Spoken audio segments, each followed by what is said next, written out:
Mohon untuk Bapak Suyono Salamun untuk mengaktifkan audionya, Pak. Iya, maaf. Nggak apa-apa, Pak. Oke, saya ulangi. Terima kasih. Assalamualaikum warahmatullahi wabarakatuh. Selamat pagi untuk semuanya. Mudah-mudahan pagi ini semuanya sehat walafiat. Amin. Yang kami hormati Pak Amri dan tamu penting kita Mas Fadli Aziz yang saya hormati juga, mahasiswa BCM yang saya banggakan, dan semua peserta seminar atau webinar yang saya banggakan juga, dan lebih khusus kepada panitia yang sudah mempersiapkan acara pada hari ini juga saya sangat terima kasih. Ini satu kegiatan webinar yang menurut saya sangat bagus sekali. Ini kebetulan kemarin ada webinar dari Direktorat Jenderal Pendidikan Vokasi ya. Vokasi itu program diploma termasuk SMK. Ternyata salah satu bicaranya adalah ahli marketing Indonesia, yaitu Hermawan ya. Luar biasa. Pelajaran yang saya dapetin sama mengikuti webinar kemarin itu mengenai entrepreneurship atau kewirausahaan. Apapun jurusannya, apapun program studinya, entrepreneur itu memang penting sekali juga gitu. Nah, nanti saya akan jelaskan sedikit ya, tentu saja nanti Mas Fadli yang akan menguraikan secara lengkap terkait dengan kewirausahaan khususnya bidang kuliner untuk remaja milenial ya. Nah, ini saya tadi coba buka-buka kamus ya, apa sih wirausaha gitu. Ternyata memang sangat menarik. Wira dan usaha ya. Wira itu adalah pejuang katanya, pahlawan ya, dan usaha pasti tahu yaitu berusaha. Sehingga bagus sekali wirausaha adalah seseorang yang menggeluti bidang usaha tertentu yang ini definisi saya dengan perjuangan gigih, karena pejuang itu harus gigih ya, karena memang wirausaha ini diperlukan satu keuletan yang luar biasa ya, karena harus pertama harus bisa mencari peluang usaha kan gitu ya. Peluang usaha apa sih yang masih in? Nah, ini kebetulan pagi hari ini akan dijelaskan Aziz terkait dengan kuliner gitu kan. Tentu saja itu salah satu bidang usaha yang menarik juga. Sebetulnya bidang usaha tidak hanya kuliner ya pastinya, tapi itu penting karena itu kebutuhan pokok ya. Semua orang perlu makan, perlu minum, itu kan basic need ya, kebutuhan sangat primer. Tapi ada kebutuhan yang juga sekunder, mungkin tidak hanya terbatas primer, tapi bidang usaha pasti banyak sekali ya. Salah satunya tadi kebutuhan pokok, kebutuhan setengah pokok, artinya sekunder ya, dan kebutuhan barang mewah. Jadi paling enggak dibagi 3 pilar itu. Jadi untuk wirausaha di bidang kebutuhan pokok pasti ya, itu pasti peluang juga besar, pasti, namun pasti perlu sesuatu yang unik ya. Contohnya banyak kuliner bidang apa ya, banyak roti bakar namanya. Pastinya perlu rasa yang unik yang disenangi oleh calon konsumen kan gitu ya. Kalau bidang usaha yang lain ya tentu saja harus diteliti. Apalagi sekarang yang sedang tren banyak juga yaitu di era industri 4.0 ini luar biasa juga, banyak yang istilahnya banyak peluang, maksud saya perubahan-perubahan dalam bidang usaha ya. Anda pasti ngikutin kan, Tesla akan meluncurkan atau sudah yaitu mobil listrik yang nanti ke depan mungkin di Indonesia dalam 10 tahun ke depan mungkin sudah banyak mobil listrik, mungkin pom bensin akan berkurang. Nah, itu mesti timbul bisnis-bisnis lainnya yang terkait dengan usaha itu ya. Malah kemarin yang baru saja karena isu pernikahan siapa tadi, anaknya penyanyi kita, anaknya Kade ya, pasti ngikutin semua kan. Itu yang suaminya itu Atta Halilintar kalau nggak salah. Saya baca dari artikel penghasilannya sebulan 30 miliar sebagai YouTuber ya. Itu peluang usaha yang luar biasa juga. Itu saya juga nggak ngerti gimana caranya ya. Kok YouTuber aja penghasilannya 30 miliar. Nah, era 4.0 ini, industri 4.0, era elektronik, era komputer, era internet, semuanya ini di satu sisi membunuh bisnis yang lain, di sisi lain menimbulkan peluang bisnis yang mungkin adik-adik bisa geluti. Oke, tentu saja saya tidak akan memberikan ceramah lengkapnya, tapi saya berharap peserta semua memanfaatkan kesempatan ini untuk menggali informasi dari pembicara nanti terkait dengan bisnis kuliner ya. Tolong diperhatikan betul, karena ini ilmu penting sekali ya. Apapun Anda nanti jurusannya, pasti akan penting juga punya ilmu ini. Salah satunya, mungkin saya juga seorang entrepreneur, mungkin saya nyebutnya. Karena BCM juga membuat produk yang peluangnya besar kan. Setelah lulus, pekerjaan sudah menunggu ya. Berapa lagi terkait pasar modal. Nah, itu kan satu peluang yang mungkin saya bidik lulusannya insya Allah langsung bekerja karena kebutuhan masih banyak. Di satu sisi pengangguran di Indonesia juga meningkat tajam. Nah, pengangguran yang banyak ini tentu saja mahasiswa dibekali entrepreneurship sehingga seandainya nyari pekerjaan susah juga bisa berbisnis sesuai dengan soulmate masing-masing ya, sesuai dengan itu kesenangan masing-masing, karena bisnis ini pasti harus sesuai dengan hati nurani ya. Jadi itu saya contohkan, BCM punya program pasar modal, punya program perpajakan, punya program aktuaria. Ini semua adalah satu bentuk peluang bisnis juga, sehingga saya interview dan alhamdulillah mahasiswa banyak yang tertarik juga. Dan memang karena melihat pengangguran sekarang sampai 29 juta nganggur. Ya, saya juga kaget juga. Saya pikir 10 juta, ternyata sampai 29 juta. Ini sesuatu angka yang besar sekali ya. Oleh karena itu, tolong acara ini diikuti dengan seksama, jangannya sambilan, tolong yang punya HP dimatiin dulu aja HP-nya biar nggak terganggu pada saat ceramah menyajikan makalahnya. Saya berharap jangan terima telepon dulu, matiin dulu atau silent dulu atau diumpetin dulu di mana gitu ya. Kecuali Anda pakai HP. Anda kalau pakai HP gimana caranya? Saya juga nggak tahu nih. Kalau pakai HP pasti ada gangguan masuk, nanti masih diterima dan lain sebagainya. Dan kalau bisa monitornya dibuka. Salah satu lagi itu ada tadi saya buka, ternyata di Indonesia kekurangan tenaga entrepreneur nih. Amri juga mungkin dipikirkan ke depan, mungkin bikin jurusan entrepreneur nih. Indonesia itu baru 3,5% ya, sedangkan di Malaysia 5%, Cina 10%, Singapura 2%, Jepang 9%. Kita relatif masih sedikit terkait entrepreneur ya. Jadi oleh karena itu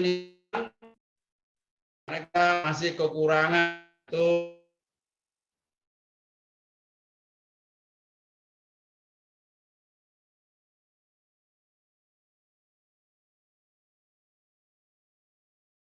sekali lagi saya siswa ini bertanya itu bisa banyak yang belum, ya saya bukan underestimate ya, banyak yang belum jadi mahasiswa. Nah, itu seperti ini persiapkan pertanyaan kepada materi sehingga webinar Anda ilmunya nambah, tahu diaplikasikan dalam praktek, dan itu untuk saya bagus sekali. Sekali lagi saya mengucapkan kepada Mas Padi yang akan webinar. Terima kasih, maaf pada semuanya jika ada hal yang berkenan hari ini. Terima kasih. Wassalamualaikum warahmatullahi wabarakatuh. Dan selamat. Untuk waktu dan tempat dipersilahkan.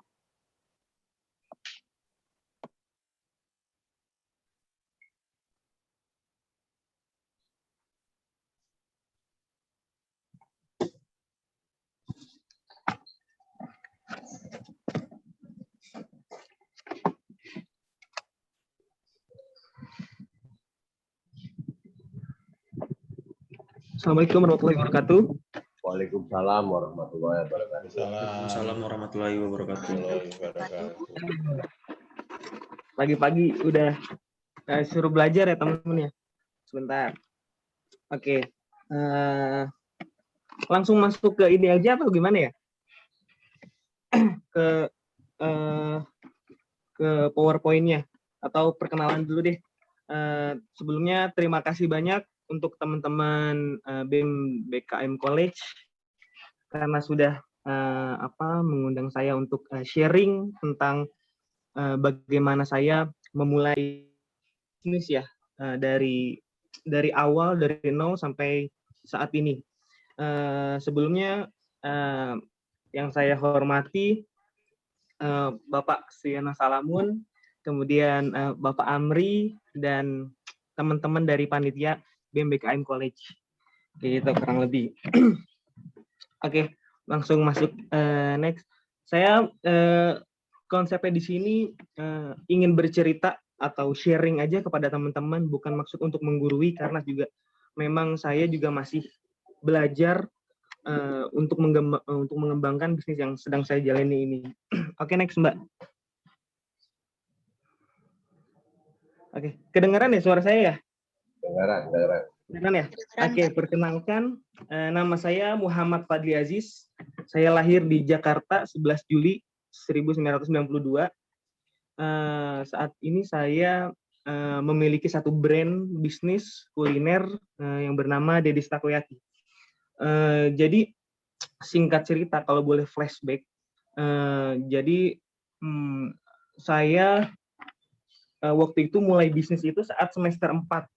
Jadi saat semester 4 saya memulai bisnis karena waktu itu kepepet. Jadi saya kuliah di Universitas MH Tamrin, kemudian dari semester 4 saya sudah lulus PPPE ya. Artinya dulu itu kalau udah lulus PPPE itu semester 7 itu diberikan waktu untuk bisa bekerja kalau nggak salah dulu ya Pak Amri ya. Ya, semester 7 itu kita udah boleh kerja. Jadi saat saya semester 3 dapat license itu saya bilang ke orang tua saya, papa dan ibu saya bilang, "Mah, Pah, nanti semester 7 nggak usah mikirin Fadli. Soalnya Fadli udah dapat license ini, Fadli bisa kerja, jadi nggak usah mikirin biaya kuliah dan lain-lainnya waktu itu." Tapi Tuhan berkata lain. Jadi semester 5 papa saya meninggal. Papa saya meninggal artinya saya berpikir saya kepepet tuh gimana caranya saya cash in keluarga kan hanya dari papa ya waktu itu. Jadi saya berpikir aduh saya harus nyari uang tambahan nih, minimal kalau saya nggak bisa kasih buat keluarga, minimal untuk diri saya sendiri, untuk bayar kuliah dan untuk makan dan untuk jajan dan lain-lain dan untuk transport juga kayak gitu. Artinya saya mikir, berarti karena saya nggak bisa kerja, masih semester 4, jalan semester 5, nggak bisa kerja, artinya saya harus jualan nih, saya harus berdagang. Tapi kondisinya saya memang belum ini ya, nggak tahu mau jualan apa segala macam, artinya udah saya paksakan diri untuk jualan. Tapi dulu tuh saya awal-awal jualannya itu bukan si takoyaki ini. Jadi jualannya itu saya pertama kali pernah jadi reseller, kemudian juga pernah jadi calo tiket sama teman-teman di kosan. Terus yang terakhir saya pernah ikut MLM. Kalau teman-teman tahu tuh Tiansi, saya pernah ikut di situ. Ya kan, dari Tiansi mungkin sampai 1 tahunan lah saya pernah ikut MLM kayak gitu. wah dulu tuh rame banget tuh MLM kayak gitu yang notabene jadi paradigma yang agak berbeda. Sebenarnya MLM bagus juga sih, cuman karena ada sebagian oknum yang buat nggak bagus, jadinya nggak bagus. Tapi saya di MLM belajar tentang public speaking dan tentang organisasi juga saya belajar di MLM itu. Nah, tapi setelah saya setahun jadi masuki dunia MLM, saya mikir, wah kayaknya saya harus punya brand sendiri nih. Kalau nggak gitu, saya nggak akan berkembang, saya nggak akan bisa punya brand sendiri dan produk sendiri. Akhirnya saya memaksakan diri untuk berjualan dengan brand sendiri. Tapi saya bingung. Tapi dulu itu saya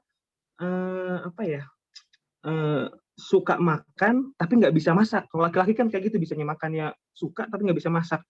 Artinya saya harus apa nih? Tapi saya pengen jualan bisnis kuliner. Akhirnya waktu itu saya sama pacar saya yang sekarang jadi istri saya itu sering banget kalau pacaran tuh kita terus dia suka banget yang makan yang namanya takoyaki. Jadi setiap saya ke mall-mall kalau ada takoyaki pasti saya beli. Yang beli bukan saya, sebenarnya sih nggak suka sih takoyaki ini ya kan. Yang pasti mahal doang, terus abis itu udah mahal, dikit porsinya, nggak kenyang gitu kan. Kalau pacaran malah masih kuliah lagi kan mending makan nasi kan gitu ya. Artinya tapi karena si pacar nih suka, jadi setiap saya ke mall itu saya dikasih makan takoyaki, beli ya. Nah, pas saya cobain, rasanya enak nih. Terus saya lihat juga masaknya nggak susah deh. Ya kan cuma ada adonan tepung, ada dicampur saus, ada mayones, kayaknya nggak susah nih. Ya kan akhirnya saya mikir, coba deh saya survei ke beberapa brand takoyaki, gimana sih penjualannya dan lain-lainnya. Karena udah bagus ya. Untuk oke saya milih saya jualan nah tapi saya jual takoyaki saya agak lupa jadi modalnya karena saya masih kuliah. Saya ingat banget semester 4 ke semester 5 itu kalau nggak salah tuh biaya semester itu kalau nggak salah 4,5 juta atau 5,5 jutaan saya lupa. Jadi dari modal itu saya nggak bayarin tuh uang semesteran saya. Ya teman-teman jangan ditiru sih. Saya nggak bayarin, tapi saya nggak bilang juga sama mama ya. Pasti kalau saya bilang pasti nggak boleh. Tapi saya bilang sama mama setelah saya ikut join MLM itu kalau nggak salah tuh saya harus bayar 3,5 jutaan untuk beli produk dan member dan license-nya waktu itu. Ya kan akhirnya setelah saya beli, terus kemudian baru saya bilang sama mama, ini Fadli uang semester 5-nya nggak Fadli bayarin kuliah. Fadli mau mulai bisnis, mulai usaha, tolong minta berkahnya ya. Nah, dari situ saya cuma nangis, terus cuma bilang ya mudah-mudahan berhasil di usahanya Fadli ya, mama dukung apapun itu ya kan. Tapi memang nggak tahu nih kalau aku tuh jualan obat. Dulu tuh di TNC aku jual obat peninggi, pelangsing, penggemuk kayak gitu kan. Nah, akhirnya dari situ mulai serius tuh. Jadi alhamdulillah balik modal di 1 bulan pertama tuh udah balik modal. Terus habis itu lanjut jualan produk, mencari member, semua segala macam. Akhirnya uangnya terkumpul, baru mulai si takoyaki ini. Jadi si takoyaki ini udah memutuskan, oke lah, gue harus jual takoyaki ini. Kita mulai jual takoyaki, artinya kan kita harus nyari resep kan. Orang rumah nggak ada yang bisa juga. Akhirnya saya mencari resepnya itu, pertama tuh saya googling. Setelah googling, kita coba, itu rasanya hancur. Tapi kita dapat garis besarnya ya. Dapat garis besarnya dari dari mulai resepnya kita olah lagi, akhirnya 3-5 bulanan baru tuh siap jualan. Pertama kali saya jualan itu ingat banget, saya tinggal di Jati Padang, Pasar Minggu.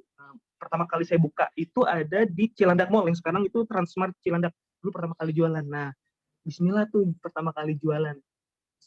Waktu itu ingat banget, jadi mama saya juga sebenarnya pengen saya kerja, tapi saya pengennya jualan juga, jadi agak bentrok tuh. Akhirnya dua-dua saya ikutin. Jadi ada saya ngelamar kerja juga di Kim Eng Sekuritas, saya jualan juga. Nah, hari H saya mau opening, ternyata saya harus tanda tangan di Kim Eng Sekuritas, tapi saya bismillah, saya milihnya ke takoyaki untuk jualan. Jadi Pak maaf, saya nggak bisa nerusin di Kim Eng Sekuritas nih, saya mau coba jualan di takoyaki. Akhirnya saya mulai jualan di Cilandak Mall, pertama kali saya mulai di Cilandak Mall. Nah, siklusnya dulu awal-awal, jadi tengah malam, jam 12 malam atau jam 1 malam, itu saya ke pasar. Kemudian sampai rumah tuh jam 2-an, dari jam 2 saya tidur pagi jam 7 itu saya sama mama saya itu nge-packing buat saya jualan. Jadi dari jam 7 sampai jam 8-an atau setengah 9 itu saya packing, bikin terigunya, bikin sausnya, siapin toppingnya semua segala macem, masukin di cooler box, ada esnya. Kemudian jam 9-an atau setengah 10 tuh saya mulai jualan. Saya jalan dari rumah ke Cilandak Mall. Jadi prosesnya kayak gitu aja terus sampai kayaknya 1 bulan pertama itu saya untuk memutuskan untuk nyari karyawan karena saya masih kuliah, saya masih punya tanggung jawab untuk saya saya lulus gitu. Akhirnya saya nyari karyawan, tapi kalau saya libur saya yang jualan. Jadi polanya kayak gitu aja terus gitu. Jadi mulai dari Cilandak Mall, mulai itu saya buka 1 cabang. Antusiasnya lumayan bagus dari 1 cabang, kemudian kedua cabang, ketiga cabang, saya buat sistem semua segala macam, infrastruktur, organisasi semua macam, dari 1 cabang ke 5 cabang, dari 5 cabang ke 10 cabang. Kita ada kampus sendiri dari 20 ke 30, kita ikut pameran franchise terbesar di Jakarta juga, kemudian sampai 40 cabang, dan sebelum pandemi cabang kita kurang lebih ada 50-an cabang gitu kurang lebih. Mbak bisa di next, Mbak. Oke. Nah, mulai tuh dari kita bicara nih teman-teman sendiri, ini udah udah lebih dari 1 tahunan lah ya ada di Indonesia ini ya. Jadi mungkin 70-80% semua lini bisnis itu kena dampaknya, dan itu terdampak banget dari bisnis saya sendiri ini. Jadi sebelum pandemi itu kita punya 50 cabang.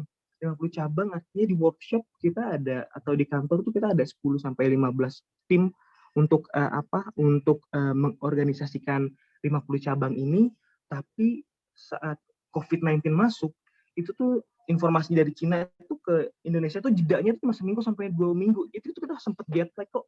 Dari Cina ada virus nih, ya udah kita masih yang biasa aja udah, tapi 1 minggu atau 2 minggu setelahnya itu benar-benar di Indonesia itu semua harus ditutup. Dari 50 semua cabang harus tutup. Mulai dari mall, supermarket, food court, even di pinggir jalan pun semua nggak boleh jualan. Akhirnya kita terdampak dong, dari 50 cabang total bulan pertama COVID masuk kita langsung sisa 1 cabang.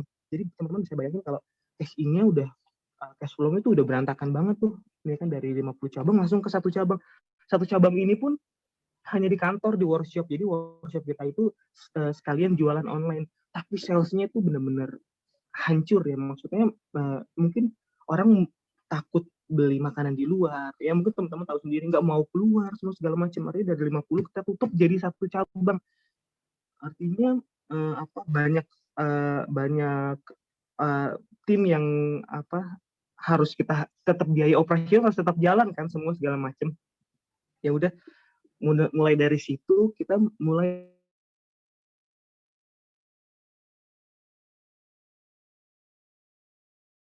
kita meeting sama teman-teman, kita punya tabungan berapa nih untuk kita bertahan ke depannya. Mungkin saya kira waktu itu hanya cuma 3-4 bulan ya. Kali 3-4 bulan juga udah hilang kali ini COVID ya kan. Ya udahlah, teman-teman semua masih masuk kantor segala macam, tapi kondisinya kerjaan yang nggak ada. Terus kemudian udah kerjaan yang nggak ada, terus saya bilang, wah bulan pertama masih nggak ada inian nih. Bulan kedua nih, kalau karyawan di outlet memang udah dirumahin ya karena udah nggak boleh jualan kan, tapi tetap kita kasih gaji mereka misalkan gajinya kalau di karyawan outlet tuh hanya 1,5 sampai 2 jutaan sampai 2,5, paling kita gaji setengahnya itu udah mungkin sekitar, ya mereka dapat sekitar 1 atau 1,5 juta untuk mereka aja di rumah ya kan. Akhirnya pertama kita strateginya tuh 70% kita cut, terus kemudian masih bulan depan masih ada lagi 50% lagi kita cut, 50% bulan depan masih ada lagi 30% kita cut. Mereka gajinya ternyata masih ada juga. Akhirnya karena cash di perusahaan udah nggak cukup lagi, kira teman-teman kayaknya harus di WFH-in dulu nih ya kan. Dan akhirnya udah teman-teman bulan keempat atau bulan kelimaan udah sebagian hampir 70-80% mereka saya rumahkan gitu. Artinya dari 50 cabang ke 1 cabang dan teman-teman dari rumahin. Nah, dari ini kemudian ada tuh dari regulasi pemerintah boleh jualan tapi online aja, makan take away, terus bisnisnya boleh take away, terus kemudian makan di tempat 50%. Waktu itu pernah kayak gitu tuh regulasi yang kedua. Artinya dari situ kita mulai tuh putar bisnis. Gimana caranya kita tuh bisnisnya tuh ada yang di mall. Jadi kita ada 2 tipe bisnis, ada yang di mall, supermarket, terus kemudian di kayak Transmart, terus kemudian ada di food court segala macam. Akhirnya kita berpikir di mall udah nggak ada yang datang, bener-bener orang takut datang ke mall. Terus kemudian juga sales juga drop banget. Akhirnya udahlah, kita yang di mall, terus kemudian walaupun udah boleh buka ya, tapi kita tetap memutusin mall, supermarket sama segala macam kita close karena biaya operasionalnya tinggi, yang datang nggak ada, yang beli juga salesnya turun sampai 80%. Akhirnya kita close, kita berubah bisnisnya kayak gitu dari 50 cabang ke 1 cabang. Terus kita mulai berpikir gimana caranya kita cari tetap jalan dari takoyaki dengan konsep yang berbeda. Oke, kita yang modal atau capex-nya lebih murah, lebih kecil, ya kan. Terus habis itu biaya operasionalnya lebih kecil, terus kemudian harga jualnya juga kita bisa tekan dari 150 ke 1. Kemudian 1 cabang ini kita buka 2, kita buka 3, kita buka 4, dan akhirnya sampai saat ini kita sudah growth di 20 cabang dan mudah-mudahan bisa balik lagi ke 50 cabang dan bisa terus berjalan kayak gitu. Bisa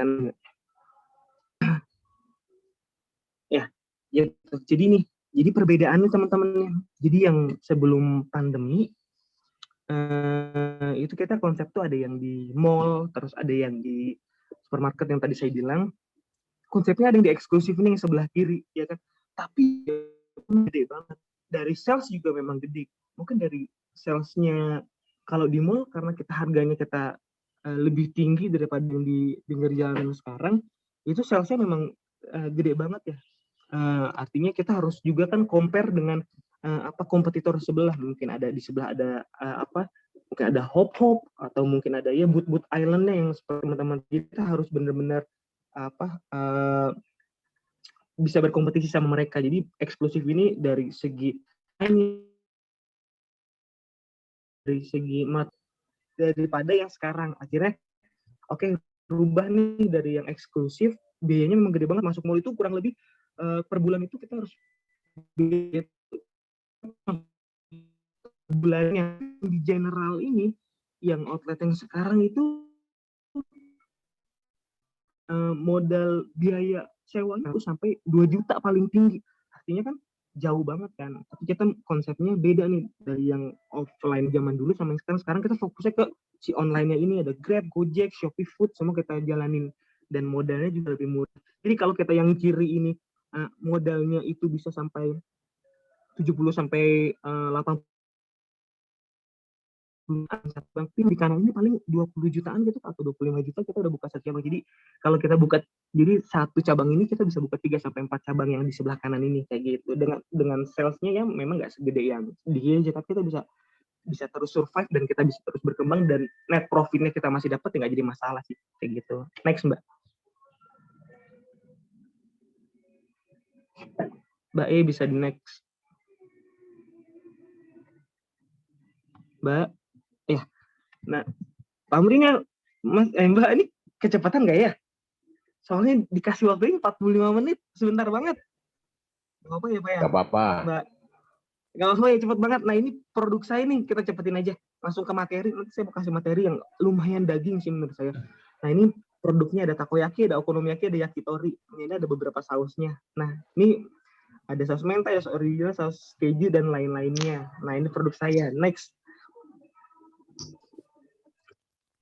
Oke, bisa. Nah, jadi fokus saat ini kita benar-benar Japanese street food. Dari yang dulu di mall, kita masuk ke Japanese street food dengan biaya modal yang lebih murah. Ya kan, ini kita ada 3 varian saus sama ini agak berantakan mungkin karena di PDF-in ya. Ada takoyaki sama ada okonomiyaki. Kayak gitu. Fokusnya kita ke situ. Yakitorinya kita hanya menu tambahan aja sih. Saya lebih jadi takoyaki okonomiyaki. Next, Mbak. Ya, ini tema yang dikasih Pak Amri, bagaimana memulai usaha sama si panitia. Pas saya lihat topiknya kok beda ya, tapi nggak apa-apa lah, ini udah dibuat kemarin. Jadi gimana kita memulai usaha dan apa saja sih upaya yang dilakukan dalam merintis sebuah usaha, gitu ya Pak Amri ya. Gitu. Oke, next ini saya masuk ke lebih ke materinya nih. Nah, jadi gini teman-teman, saya mau sharing itu ada 3 langkah gimana cara teman-teman dari yang nggak tahu, dari yang dari nol sampai sekarang saya mau kasih tahu ada 3 langkah. Ini saya rangkum sendiri berdasarkan pengalaman. Jadi kalau mau cari di buku mungkin agak-agak beda karena ini pengalaman saya sendiri sih. Nah, terus yang pertama yang teman-teman harus pastiin kalau mau mulai bisnis itu visi bisnis teman-teman. Jadi mungkin dulu awal saya bisnis itu saya udah berpikir saya mau seperti apa ini, saya mau seperti apa, saya mau membesar seperti apa, growth saya harus sebesar apa, terus kemudian kemudian saya mau exit-nya kapan. Waktu itu saya mikirnya gitu. Jadi dulu visinya saya pengen jadi seperti Baba Raffi. Jadi Baba Raffi itu dia dulu punya sampai sekarang dia ada 1.400 outlet, baik dikelola mereka sama dikelola si franchisee juga kan ya. Nah sekarang yang lagi happening juga seperti CRP Group. Jadi CRP Group ini yang menaungi ada bakso bujangan, kemudian ada warung abnormal coffee roaster, sambal Carmila. Nah, saya juga kiblatnya ke sana. Jadi visi bisnisnya ini saya pengen saya punya, dan Dedis Takoyaki sekarang sudah masuk di holding company. Saya buat holding company sendiri namanya PT Indorasa Cipta Nusantara, di mana PT ini saya buat kedepannya saya punya beberapa brand di bawahnya, dan saat ini ada Dedis Takoyaki. Mungkin nanti bulan depan atau tahun depan kalau udah baik lagi kita buka brand yang baru lagi, ada mungkin sekitar 7-8 brand. Target saya kayak gitu, visi bisnisnya jadi jelas. Nah yang kedua produk nih teman-teman. Kalau milih produk mungkin teman-teman mikir kok saya udah mulai sekitar 5-6 tahunan, kok agak lama ya. Saya ngerasa ini pengalaman banget. Kalau mulai bisnis itu cari produk yang memang benar-benar udah valid di pasar, teman-teman. Jadi nggak perlu deh yang mikir kayak, wah gue harus nyari misalkan sushi dalamnya misalkan nasi goreng atau apa, itu kan agak-agak susah ya. Mending kalau kayak takoyaki nih, awal saya jualan sendiri nih. Saya dulu nggak tahu market segala macam, saya masuk middle low banget saya masuk nih. Jadi setiap hari beli, Mas ini apa sih takoyaki? Apa aja sih bumbunya, rasanya kayak gimana sih? Jadi setiap orang beli, dia pasti nanya ini takoyaki apa ya? Zaman dulu tuh belum ada Gojek sama Grab. Saya edukasi lagi, takoyaki ini cemilan Jepang Bu, tapi sudah kita modifikasi sendiri dengan resep yang sesuai dengan cita rasa Indonesia. Wah itu panjang banget, beli enggak nanyanya doang ya kan. Akhirnya growth-nya agak lama, salesnya tuh lama banget lagi, apalagi dulu belum disupport adanya ojek online kayak seperti sekarang, jadi lama banget. Tapi kalau kita milih produk yang memang benar-benar udah valid di pasar, misalkan contoh ada kita jual pecel ayam semua orang tahu, memang sih red ocean banget ya, maksudnya semua orang jualan pecel ayam, tapi kita nggak yang plus minus ya. Kalau minusnya memang udah banyak banget yang jual, plusnya tapi kita nggak perlu edukasi ke konsumen kalau produk ini semua orang tuh tahu pecel ayam gitu kan, nggak mungkin enggak. Tapi teman-teman gimana caranya udah milih produk, teman-teman harus nyari nih diferensiasinya. Misalkan nih teman-teman jualan pecel ayam, jangan bumbu kacang aja, ada misalkan ada sambal petenya juga, ada sambal bawang, ada beberapa sambal. Jadi oh iya nih produk kita tuh pecel ayam tapi kita beda, kita ada beberapa varian saus, terus kemudian kita packagingnya menarik semua segala macam. Jadi kita buat beda biar konsumen itu tertarik sama produk kita. Kayak gitu. Kemudian yang ketiga, target market teman-teman. Jadi udah visi, produk, targetnya itu teman-teman harus lihat juga. Misalkan nih saya nih jualan takoyaki, target marketnya jelas kan anak muda. Kalau kita udah anak muda usia 20-25 tahun kan, atau 20-30 tahun mereka masih makan takoyaki. Artinya kalau kita udah nentuin target market nih, kita kan tahu oh ya kita berarti masarinnya kemana ya. Misalkan kalau saya jual takoyaki, saya pemasarannya harus di sosial media yang memang benar-benar anak muda sekarang tuh main, misalkan Instagram, entah itu TikTok sekarang ya kan, dulu masih ada pet semua segala macam ya Twitter, jadi kita masuk ke sana. Tapi kalau misalkan kita jualan soto nih, biasanya kan soto kan anak muda, kalau saya pribadi ya, saya nggak tahu ya, kalau soto kan kayak lebih ke orang tua ya yang makan soto yang dibutuh hangatin badan. Jadi kan pemasarannya oke deh, orang tua mainnya pasar di mana sih? Ya mungkin zaman dulu masih ada koran kah atau enggak main Facebook, orang tua masih banyak yang main Facebook segala macem ya. Jadi target market udah ditentuin baru kita bisa mastiin oke, market kita mainnya di sini, oke kita ngiklanin di sana aja deh kayak gitu. Nah, yang keempat konsep usaha atau bisnis. Jadi konsep usahanya teman-teman pasti ini, teman-teman mau ghost kitchen yang sekarang tuh lagi hype banget tuh ghost kitchen. Jadi kita nggak punya restoran, kita jualan kuliner tapi kita nggak punya restoran, jadi kita pakai rumah aja deh, jualannya di rumah, kita aktifin Gojek, Grab, Shopee Food semuanya, terus kemudian ya udah kita jualan dari rumah, itu namanya ghost kitchen. Jadi nggak ada bentuk fisik outletnya, kita jualannya fokus di online aja kayak gitu kurang lebih. Nah terus next nah ya agak-agak nggak kelihatan nggak apa ya. Nah langkah yang kedua nih teman-teman langkah pertama oke. Gue udah ngelakuin langkah yang pertama nih. Oke, dari langkah yang pertama, gue mau langkah yang kedua gimana sih caranya gue memulai bisnisnya. Oke, teman-teman pertama pasti modal awalnya. Banyak yang bilang modal awal tuh nggak perlu harus uang pertama. Memang nggak perlu harus uang, tapi teman-teman udah punya konsepnya bagus, matang, teman-teman cari investor atau pendanaan dari kerabat atau saudara, ngajakin partnership, masih bisa. Jadi uang tuh bukan nomor satu, tapi nomor satu itu yang langkah pertama yang saya bilang tadi. Jadi modal awalnya dari mana nih? Dananya mau dari dana sendiri, terus kemudian atau dari dana orang tua, atau dari investor semua segala macam, ya pastiin modal awalnya berapa. Modal awal misalkan nih teman-teman mau buat ketoprak misalkan, ketoprak kekinian misalkan, ketoprak nama brand misalkan, oke, gerobaknya tulis deh tuh gerobaknya harganya berapa, terus peralatannya berapa, setelah peralatannya perlengkapannya berapa, terus habis itu apalagi bahan baku awalnya berapa, terus kemudian biaya sewanya berapa. Nah itu dijadiin satu, misalkan mau buat satu outlet itu ketoprak misalkan butuh dana 10 juta untuk nge-cover semua. Nah yaudah teman-teman nyari duit 10 juta, gimana caranya, mau pakai uang sendiri nabung atau dari orang tua atau dari pinjaman segala macem. Nah itu bisa teman-teman lakuin. Tapi saran saya setelah ketemu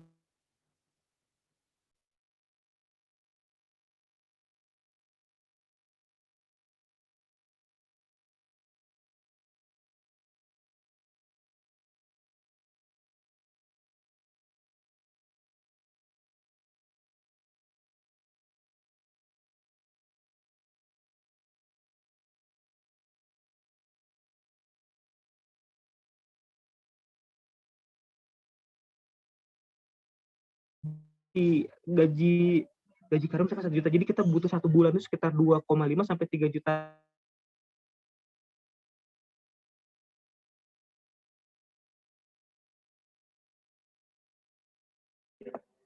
Maaf Kak Fadli, sinyalnya putus-putus Kak. Udah belum? Udah Kak, tadi putus-putus soalnya. Udah ya? Udah. Bisa diulang Kak? Tapi putus-putus nggak sih Mbak suara saya? Enggak ya? Tadi sebelumnya putus-putus Kak, sekarang udah enggak. Oh sekarang udah enggak ya? Ya Iya. sayang dong. Diulang Oke. bisa Kak? Oke, jadi yang modal awal yang saya bilang tadi, jadi kalau satu bisnis teman-teman misalkan modal 10 juta, jadi teman-teman jangan nyari uang di 10 juta aja. Jadi teman-teman harus persiapin biaya operasional 2-3 bulan ke depan. Karena kita nggak tahu nih, 2-3 bulan ke depan ini kita untung apa enggak. Jadi biaya operasional itu yang minimal harus ada, teman-teman kan harus, kalaupun, jadi pastiin teman-teman siapin diri teman-teman kalau teman-teman itu dagangannya nggak laku sama sekali. Jadi kalau kita nggak laku sama sekali kan biaya operasional tetap harus berjalan, kayak sewa, terus kemudian gaji karyawan, terus kemudian bahan baku akan rusak. Jadi 3 ini teman-teman harus siapin nih. Kalau 3 tiga ini misalkan biaya operasionalnya harus 3 juta, jadi dari 10 juta teman-teman harus minimal 16 sampai 19 juta buat nge-cover 3 bulan pertama. Syukur-syukur bulan pertama udah langsung untung, tapi kan kita nggak tahu namanya jualan, ya kan kadang up, kadang down, kita nggak tahu juga. Jadi kita persiapin aja kayak gitu kurang lebih. Terus kemudian yang kedua, setelah modal awal, teman-teman harus pasti ini sebenarnya harga modalnya berapa ya, HPP-nya berapa ya, harga pokok penjualannya berapa ya, untuk kita menentukan harga jualnya. Jadi kalau harga modal satu ketoprak ini misalkan 7.000, teman-teman bisa, atau 5.000, ya teman-teman kalau jual 10.000 untungnya 5.000. Kalau jual 15.000 untungnya 10.000. Jadi kita harus tahu harga modal kita, terus kita harga jual kita berapa. Harga modal kita, kemudian kita cek kompetitor, keunggulan kita apa, baru kita lihat harga jual. Oke, saya mau jual harga sekian nih dengan value, misalkan porsinya lebih banyak, packagingnya lebih bagus, dengan value yang teman-teman kasih lebih daripada kompetitor yang lain kayak gitu. Jadi teman-teman harus ngitung harga modalnya baru nentuin harga jualnya. Kemudian yang ketiga, biaya operasional dan SDM yang tadi saya bilang. Jadi biaya operasional tuh gaji karyawannya berapa ya. Terus yang kedua, biaya sewanya berapa, semua segala. Jadi teman-teman hitung itu juga. Dan strategi kalau mau cari karyawan, kadang kalau kita nyari karyawan untuk bisnis pemula seperti kita kan, mau gaji ketinggian takut salesnya nggak cukup, nggak nyampe. Mau gaji kerendahan takut gampang di take over sama bisnis dia misalkan kita gaji cuma 500.000 nih, terus ada yang nawarin 700.000. Nah itu loyalitas si karyawannya, ya udah lebih gede gaji ke sana, gue pindah aja ke sana deh. Atau kita gaji 1 juta, ada yang nawarin 1,5, udah pindah aja 1,5. Nah strateginya dulu saya itu kalau mau nentuin gaji karyawan, kalau saya udah buka satu cabang, misalkan saya buka di food court Depok, kita ada cabang di sana. Saya tanya tuh ke tetangga-tetangga yang jualan, yang karyawan di sana, mereka digaji berapa. Terus juga mereka mulai kerja dari jam berapa sampai jam berapa, bonusnya berapa. Nah, jadi udah kita dapat itu 3-5 orang, kita baru deh, oh ya berarti saya ngambil range tengah-tengahnya aja. Oke, saya gaji 1,7 jam sekian sampai jam sekian, dapat bonusnya sekian kalau sesuai dengan target kayak gitu. Terus kemudian Mbak, ini suara saya ada ya Mbak ya? Iya, kedengaran kok, Kak. Kedengaran ya? Iya, kedengaran. Oke, kemudian yang keempat, sistem pemasaran. Jadi sistem pemasarannya teman-teman pasti ini, kalau lihat dari Didi Takoyaki sekarang, pemasaran kita itu ada di sosial media, ada Twitter, Instagram, Facebook. Jadi ada sosial media yang lagi hype kita mainin sekarang, terus kemudian baru nih kita tentuin target nih. Jadi sistem pemasaran sekarang, kita sekarang juga ada Google Ads, iklan berbayar juga ada Google Ads, Facebook Ads, atau Instagram Ads. Kemudian juga kita main SEO untuk kita jadi nomor 1 di halaman pertama di Google segala macam. Jadi karena kita udah ada tim marketing atau digital marketingnya, jadi kita nentuinnya lebih enak sih kayak gitu. Jadi teman-teman harus pasti sistem pemasarannya mau kayak gimana. Oke, jualan online, dari online saya iklanin di Facebook atau iklanin di Instagram, saya posting setiap hari kayak gitu.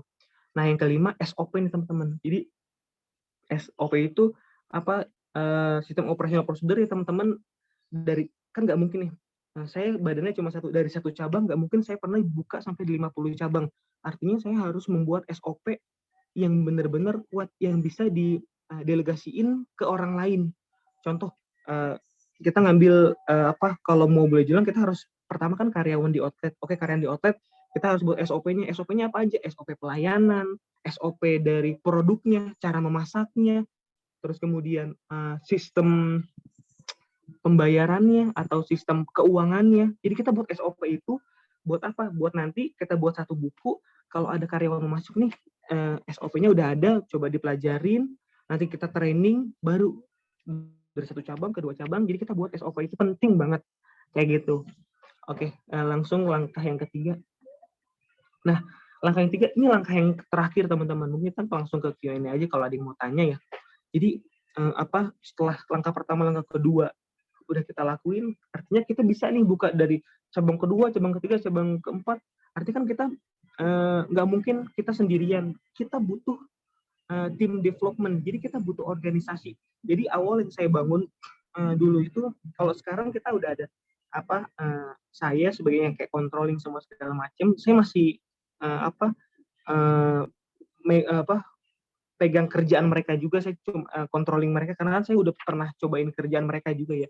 Jadi ada saya, ada marketing, terus kemudian ada produksi, ada operasional, terus kemudian ada lagi keuangannya. Jadi kita buat organisasinya, tim development-nya. Jadi misalkan si marketing ini kerjaannya ngapain? Oke, marketing ada yang bagian sosial medianya aja, atau bagian desainnya, atau di bagian iklannya, kayak gitu. Terus ada marketing lagi, marketing penjualan, lo harusnya penjualannya di outlet harus sekian, net profitnya harus sekian. Terus kemudian kalau ada masalah, kenapa nih penjualan turun, harus cari cara gimana cara kita naik lagi, atau biaya iklan ditaikin semua segala macam. Jadi terus produksi yang ngurusin bahan bakunya, dari yang bahan mentah ke setengah jadi, dari setengah jadi kita kirim tuh ke cabang-cabang, bisa pakai Grab atau dari operasional kita, kayak gitu kurang lebih. Jadi tim development itu gunanya untuk itu, karena kita nggak bisa kerjain sendiri. Misalkan udah finance-nya, keuangannya, jadi pemasukan kita berapa, pengeluaran kita berapa satu bulan, gajinya mereka gimana, cukup nggak, targetnya cukup nggak ya. Terus kalau kita mau sampai 100 cabang, kita harus membesar apa yang kita harus lakuin ya. Jadi tim development itu penting banget, kayak gitu kurang lebih. Terus kalau kita mau makin gede, yang kedua itu revenue stream.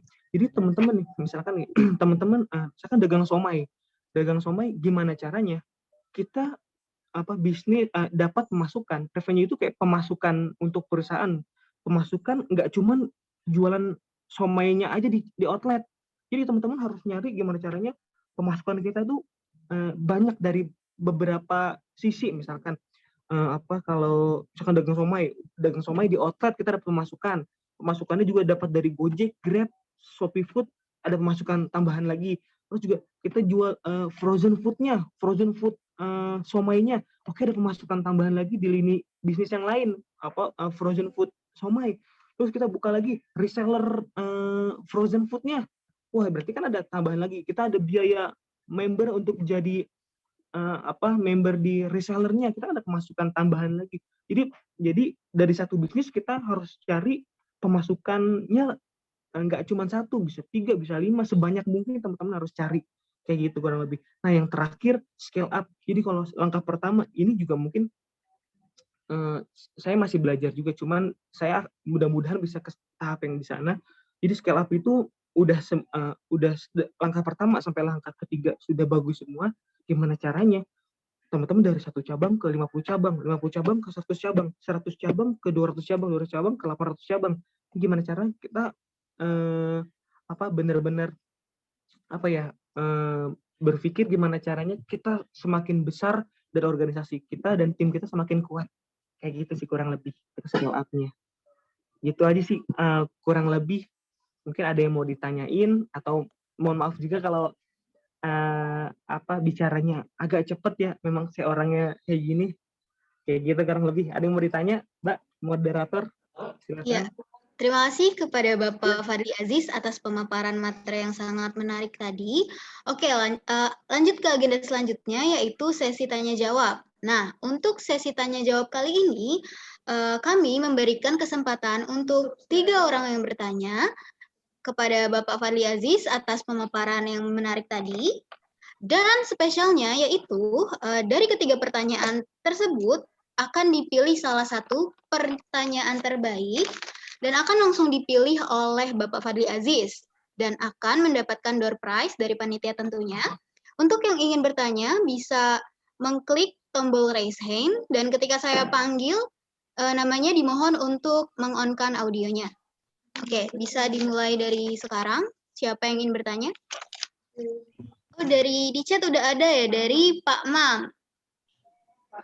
Kamu is itu. Oh, kamu is. Oh ya, kamu is nanya. Jadi, Assalamualaikum. Bagaimana Kak Fadli mengendalikan kesehatan mental pada saat pandemik saat ini? Dan emotional question karena dampak corona pada bisnis takoyaki ini.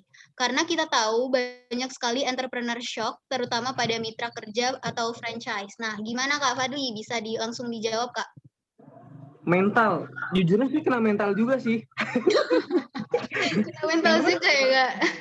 Karena Ya, memang kaget ya. Maksudnya kita nggak pernah. Mungkin kalau bisnis awal-awal ketipu karyawan, terus kemudian ketipu vendor, terus kemudian ketipu apalagi ya, banyak sih yang banyak ketipu, cuman kita nggak pernah ngebayangin ada satu virus ini yang ngebuat ini siklus bisnis kita tuh berantakannya benar-benar. Jadi kalau untuk mentalnya dari saya pribadi, kalau saya pribadi karena saya udah punya visi, makanya itu saya penting tuh visinya itu teman-teman harus kuat. Jadi visinya itu oke, walaupun gue sehancur sekarang, tapi gue tuh tetap pengen punya satu holding company dengan 7 brand di bawahnya. Kalau itu ya kan udah gitu saya mikirnya kalau saya nggak grow up lagi, mungkin ada sekitar 80 orang yang akan nganggur semua ini.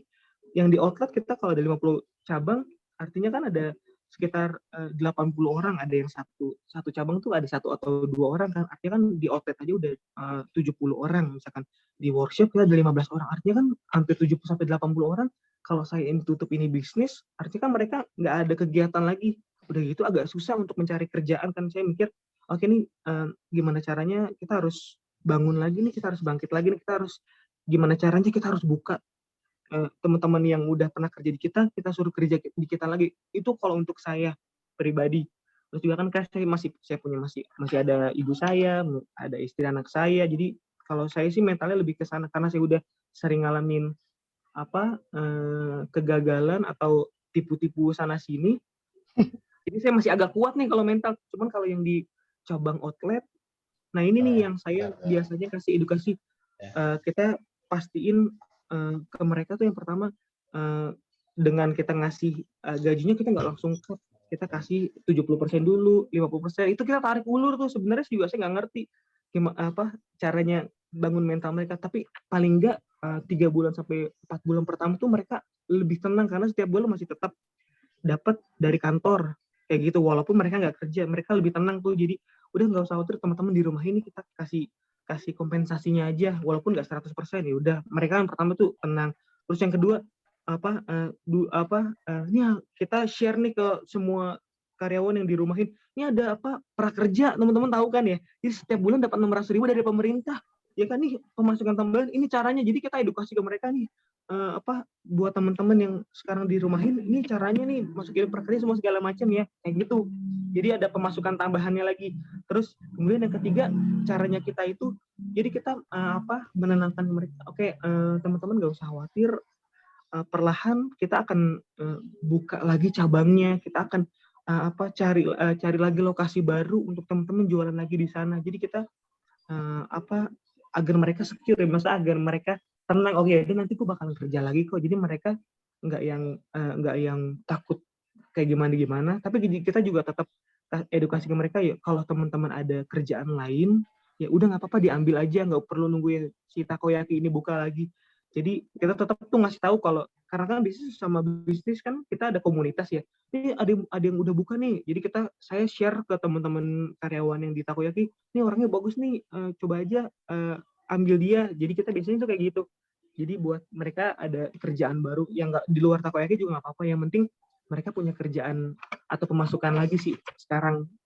Ya kayak gitu kurang lebih sih. Kak, Apa lagi sama tadi ya? lagi. Kamu banyak banget pertanyaannya, dosen banget. Saya penasaran seriusan ya. Kak Fadli ini kan ada mitra kerja ya, kalau nggak salah ya. Ya, mitra kerja itu kan berarti kan franchise di takoyaki ada sekian harga kalau nggak salah ya. Tadi saya intip di websitenya. Nah, itu kalau mitra kerja itu sebenarnya berarti kan kita punya modal, terus kita supply atau investasi di takoyaki tersebut. Nah, ini cara bangunnya gimana ya? Karena entrepreneurship ini penting banget nih. Kan Kak Fadli kan ada mitra kerja, berarti kan ada franchise tersebut. Nah, ini penguasaan mitra kerja ini dalam konsepnya itu apakah dia danain doang tapi tanpa harus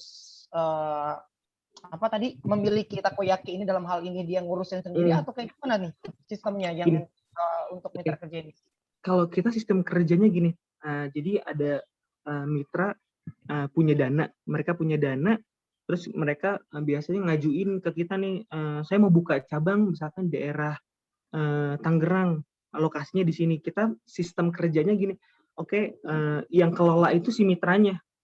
Jadi Oh, kita tuh berarti langsung support, mitra full. ya dari mitra. Jadi mitra tuh siapin dana, kemudian SDM atau karyawannya dan lokasinya. Jadi kewajiban si mitra tuh nyiapin itu.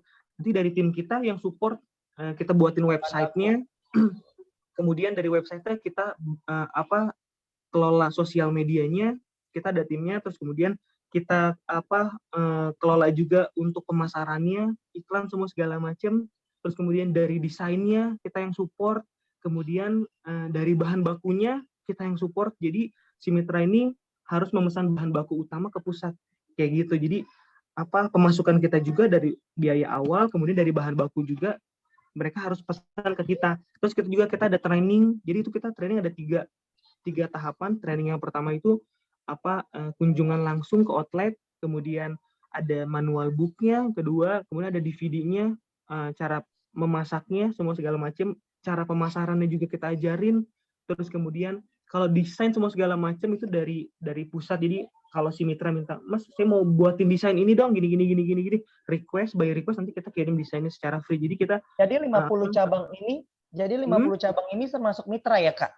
Iya, termasuk mitra. Jadi kita tuh konsep bisnisnya ada yang kelola pusat, ada yang punya pusat, ada yang mitra juga. Kita kan kayak misalkan contoh kita ada di Medan, terus kemudian ada di Purwakarta, kita kan nggak mungkin datang ke sana. Jadi kita pengen juga buka di luar, tapi kita nggak bisa kelola sendiri.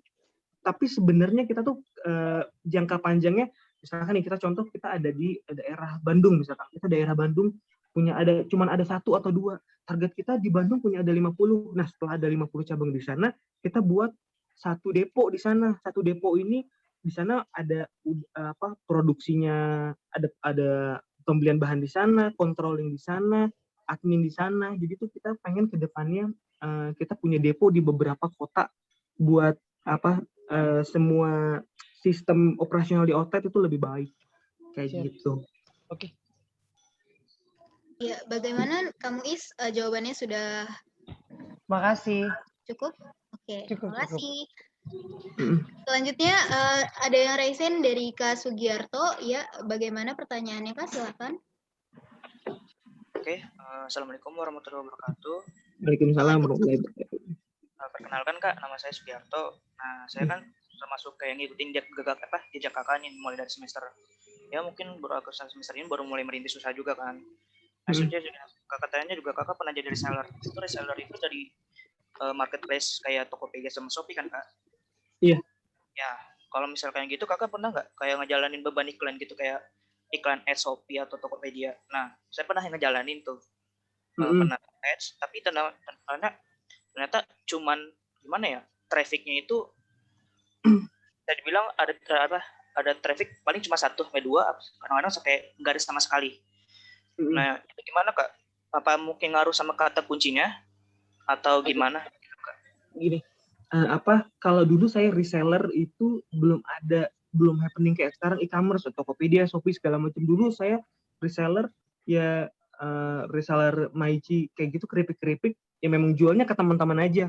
Tapi kalau boleh kasih masukan agak kadang kita plus minus ya. Kalau reseller kadang kita juga bersaing dengan reseller yang lain ya kan ya.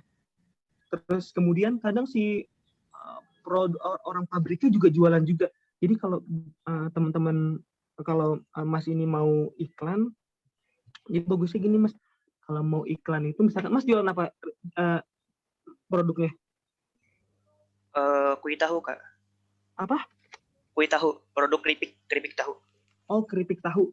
Jadi kalau saran saya itu berarti resellernya berarti nggak jual di Grab atau Gojek, berarti enggak ya Mbak? Mas ya? Sebenarnya rencana mau buka di GrabFood apa kayak gitu Kak, tapi kita kamu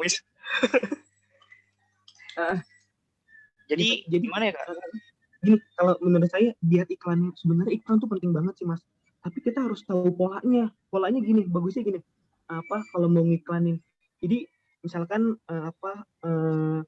kalau kalau saya ngiklannya gini Mas, kalau bisa ini minggu pertama kita tuh 1 bulan tuh ada 4 kali iklan. Minggu pertama itu kita iklan produknya. Produknya itu kalau si takoyaki ini minggu pertama iklan produknya. Kita kan ada tuh Facebook Ads ya Mas ya. Facebook Ads itu kurang lebih tuh bisa 20.000 aja tuh bisa. Ya kan? Jadi minggu pertama iklan produknya, minggu kedua iklan produknya, minggu ketiga iklan produk promonya, minggu keempat testimoni.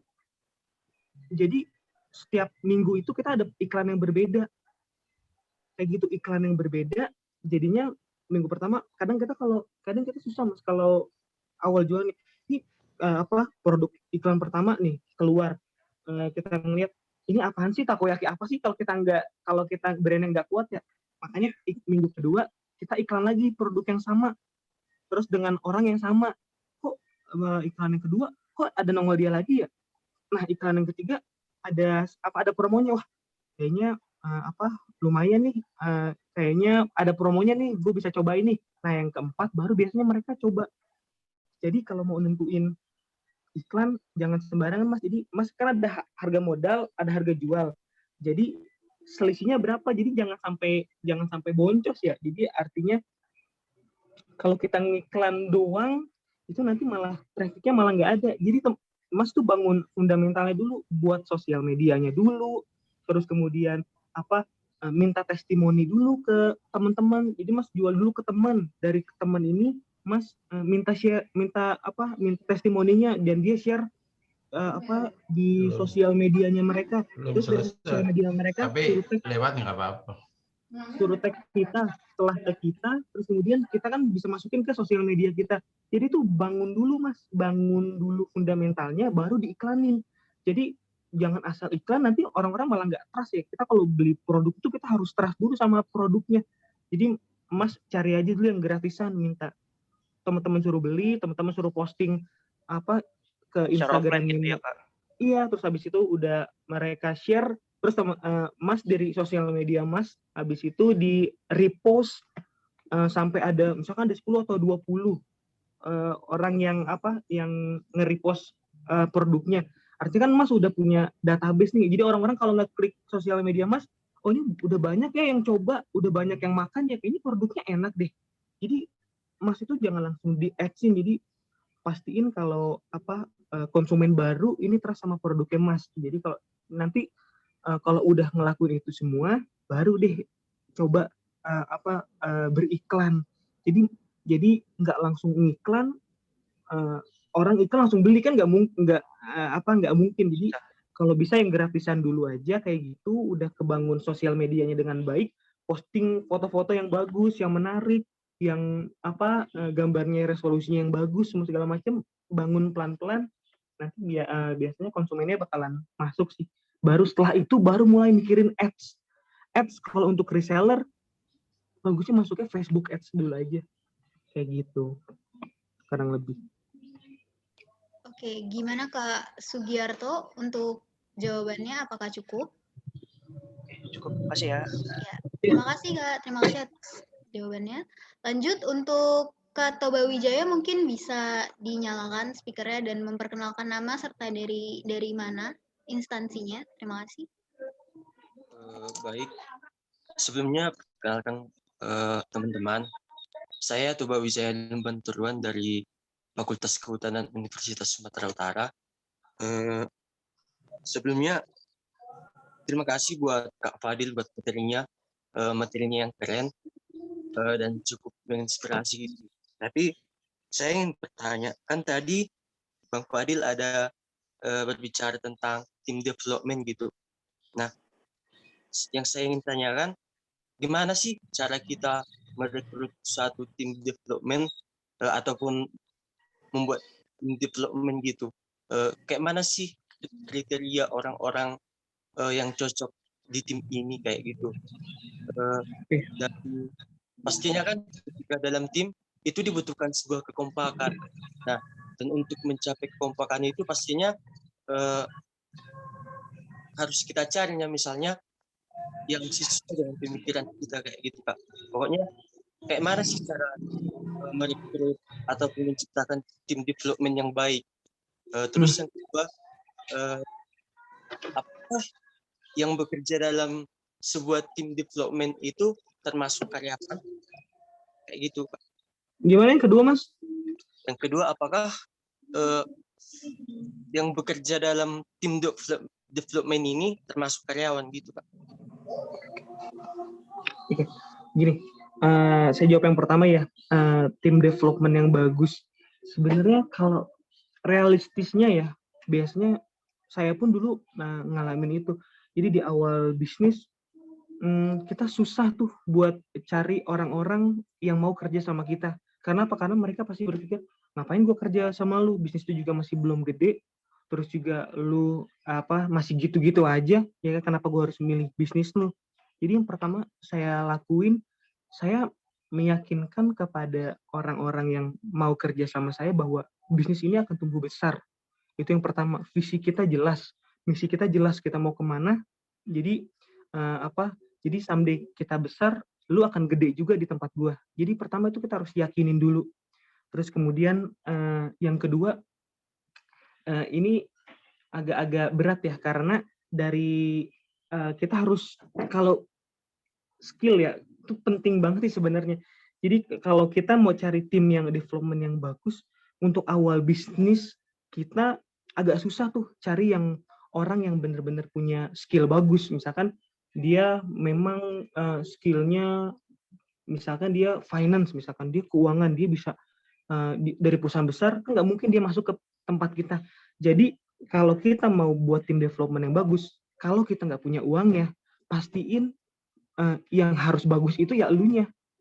Jadi nggak bisa nih lu narik orang yang beneran bagus, yang bener-bener udah keren banget, terus kan lu harus, kalau lu narik yang bagus orangnya, harus gajinya gede, terus abis itu mikirin apa bonusnya, semua segala macam. Kalau salesnya nggak dapat, berarti kan kita harus yang nombok segala macam. Jadi untuk dapat tim development yang bagus, pastiin elunya bagus dulu. Jadi kamunya harus bagus dulu, Mas. Jadi kalau udah elunya bagus, nanti kalau kita dapat orang yang biasa aja, maksudnya orang yang punya skill tapi skillnya nggak terlalu yang bagus banget, ya nanti lu sendiri bisa kasih saran, kasih masukan, atau ya bisa kerja sama tim. Jadi biar tim development itu bagus, yang pertama harus bagus itu yang si punya bisnis ini dulu. Jadi nggak bisa tuh kita nyari yang skill yang udah yang gede banget, udah yang jago banget, itu nggak bisa. Jadi kalaupun bisa, tapi biasanya challenge-nya harus gede banget gitu. Jadi kalau biar tim development-nya bagus, pertama juga teman-teman juga harus, misalkan nih, nyari tim itu juga nggak asal sembarangan. Oke, gue mau ini, mau itu, mau ini, mau itu. Waktu itu gue juga kayak gitu. Jadi kalau mau ngebangun pelan-pelan. Pertama ngebangun tim development, jangan ke tim development dulu. Rekrut orang yang benar-benar nyita waktu teman-teman. Misalkan segini, saya saya kan harus nyari karyawan di outlet karena saya nggak bisa jaga 24 jam di outlet. Jadi yang pertama harus direkrut tim yang di operasional, yang di bawah dulu nih.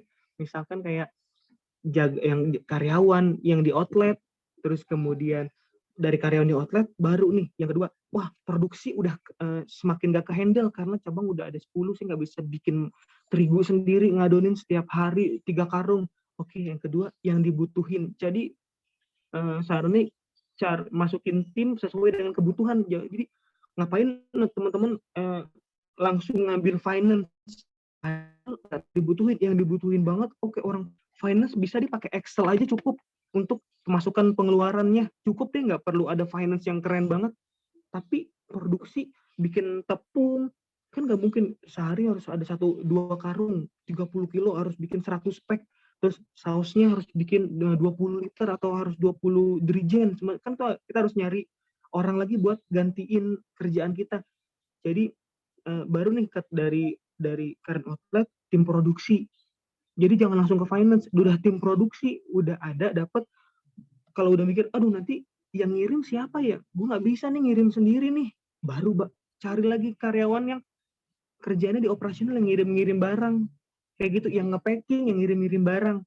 Udah yang ketiga, waduh gue harus pemasaran, kayaknya gue harus cari juga nih pemasaran yang bagus siapa ya, gue juga nggak bisa nih, nggak bisa ngedesain, nggak bisa bikin website, nggak bisa foto semua segala macam. Artinya kita harus mikirin itu, bangun deh, cari orang yang pengen kerja sama kita, yang pasti kasih tahu juga dulu sebelum dia masuk, biar dia percaya, oke, visi misi kita kayak gini, kita mau ke depannya seperti ini, dari 1 cabang kita mau buka 50 cabang, target tahun depan kita buka 100 cabang, dia kan trust sama kita kan.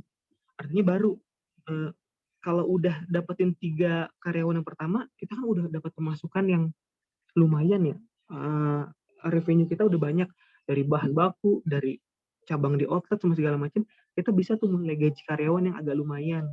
Ya kan, misalkan let's say di outlet misalkan ada 4 sampai 5 juta, kita cari yang memang dia sudah punya sedikit pengalaman di bidang kuliner, baru tuh masukin lagi kayak gitu. Jadi kemudian udah semuanya, yang kelima, wah, penjualan pemasukan udah gede banget nih, ya kan, gue udah pusing ngurusin 4 lini ini, gue harus ada yang ngetik semua pemasukan pengeluaran dari yang outlet, bahan baku, pembelian, semua segala macam udah nggak ke-handle nih buat gaji-gaji karyawan segala macam, barulah tarik orang keuangan buat buat isi di sisi keuangannya kayak gitu untuk accounting-nya. Terus kemudian yang keenam, baru misalkan kita mau bikin tim development. Oke, tim development, kita gimana caranya tim ini baru nih orang yang benar-benar bisa ngebuat kita jadi tumbuh lebih besar dari 1 cabang ke 100 cabang, 200 cabang, 300 cabang, gimana caranya. Jadi tim development itu ada, sebenarnya tim development itu, semua tim kita itu jatuhnya sebenarnya tim development. Jadi kita bangun dulu satu-satu, baru nanti kita bisa dibilang, oh nih kita baru bisa membesar kalau ada mereka. Kayak gitu kurang lebih kalau untuk cari tim development atau tim yang bagus. Untuk awal jangan terlalu muluk-muluk deh, ya kan, nggak semua orang mau masuk ke kita atau bisnis kita. Jadi kita memang harus kitanya sendiri yang terjun langsung, kita belajar, kita ada buku, sekarang ada YouTube. Dulu mah belum ada YouTube yang sekarang nge-share tips dan trik cara mengembangkan bisnis, cara mengelola ini, mengelola itu, masarin ini, masarin itu. Sekarang kita dipermudah dengan adanya teknologi, jadi kita harus ilmu kita tuh harus bagus dulu kalau untuk di awal bisnis. Jadi nggak bisa yang langsung rekrut karyawan yang benar-benar bagus. Jadi yang harus bagus ya kitanya sendiri yang sebagai pemilik bisnis. Kayak gitu kurang lebih. Tadi yang kedua apa yang saya lupa? Apakah ada yang bekerja dalam tim development itu adalah karyawan gitu? Ya, tim development itu memang karyawan ya. Jadi yang dimaksud tim development ini orang yang mikirin gimana caranya bisnis kita tuh bertumbuh. Jadi di situ tuh ada karyawan juga. Terus atau juga bisa gini Mas. Jadi saya tuh punya partner juga. Jadi karena saya nggak bisa gaji yang orang yang jago banget di bidang desain, bikin website, iklan, semua segala macem, orang IT, saya nggak bisa gaji mereka. Akhirnya saya bikin partnership. Oh iya deh, gabung aja sama gue maunya kayak gini-gini. Kita sebagai konseptor, gue maunya gini. Nanti lu ngurusin di bagian websitenya, desainnya, kemudian iklannya, semua segala macam. Yang skill itu gue nggak punya sama sekali. Tapi kalau kita nggak rekrut orang itu harus gaji gede, dan gue nggak bisa gaji gede. Jadi kita bisa tuh Mas partnership sama orang lain kayak gitu kurang lebih. Jadi kita nggak perlu gaji ini, gue gaji lu 1 bulan 7 juta atau 10 juta, nggak perlu. Oke, kita bagi hasil aja deh, kita share saham. Kalau saya sekarang ada di holding company itu ada 2 pemilik saham, jadi ada saya sendiri sama partner saya kayak gitu kurang lebih. Ini sih gitu. Oke, baik. Bagaimana Kak Tauba Wijaya? Apakah sudah cukup jawaban dari Pak Fadli Aziz? Sudah cukup Kak, makasih Bang. Oke, Makasih, baik. Kak. Terima kasih. Selanjutnya mungkin Kak Amilat, silahkan ingin bertanya. Iya, saya mau tanya Kak, gimana caranya untuk meningkatkan kepercayaan diri untuk memulai bisnis? Oke. Kalau ningkatin kepercayaan diri buat memulai bisnis, gini, semua orang bisa berbisnis. Jadi jangan bilang kalau bisnis itu susah. Karena biar kita percaya diri, saya tuh suka tuh nonton kisah sukses orang-orang. Jadi kayak ngerasa dia aja bisa, kenapa gue enggak? Terus kayaknya orang-orang semua pada jualan, kenapa gue nggak bisa jualan? Kayak semua orang-orang bisa berhasil di bisnis ini, bisnis itu, kenapa gue nggak bisa? Jadi gue selalu bilang kayaknya gampang deh, kayaknya nggak susah deh. Ternyata pas kita masuk di usaha kuliner ini, sebenarnya gampang banget untuk kita memulai bisnis ya. Yang susah itu adalah mengembangkannya, kalau menurut saya, ngebangun timnya. Itu yang paling susah. Jadi itu sebenarnya saya ngebangun tim itu banyak yang keluar masuk, banyak yang masuk kan yang dia cuma nyari dapat gaji bulanan doang kayak gitu. Jadi untuk meyakinkan diri kita kalau kita bersih. Jadi jangan terlalu rumit mikirin nanti gue bakalan rugi dong ya, nanti gue bakalan hancur dong, bakalan bangkrut dong, nanti gimana nih gue kejual ini itu dong. Nggak sesusah itu. Yang penting kalau kita mau memulai bisnis, mulailah sesuai dengan kemampuan kita. Kalau kita cuma punya duit 500.000, jangan maksain kita mau buka restoran. Oke, dari 500.000 kita buka aja reseller, atau enggak kita jualan aja keripik-keripik kita masak sendiri yang budgetnya cuma 500.000. Tapi kalau itu misalkan tutup atau enggak gitu ya aja. Jadi kita belajar dari situ, ya kan? Nggak, menurut saya nggak ada kata kegagalan tuh. Saya banyak banget gagal, tapi ternyata kegagalan itu kayak kita harus bayar kegagalan itu kayak pengalaman yang harus kita bayar. Jadi nggak perlu takut untuk memulai bisnis. Kalau semua orang itu bisa bisnis. Saya bisa masak, bisnis kuliner. Saya cuma bisa makan. Terus saya nggak bisa accounting atau keuangan atau bikin website digital marketing. Saya tetap bisa bisnis juga. Akhirnya saya harus nyari orang yang bisa ngejalanin itu. Jadi nggak perlu takut untuk mulai bisnis. Insya Allah mudah-mudahan kalau niatnya bagus, niatnya baik, memang untuk kebahagiaan keluarga kamu atau buat diri sendiri, insya Allah semua dilancarin sih. Jadi nggak perlu takut, rezeki udah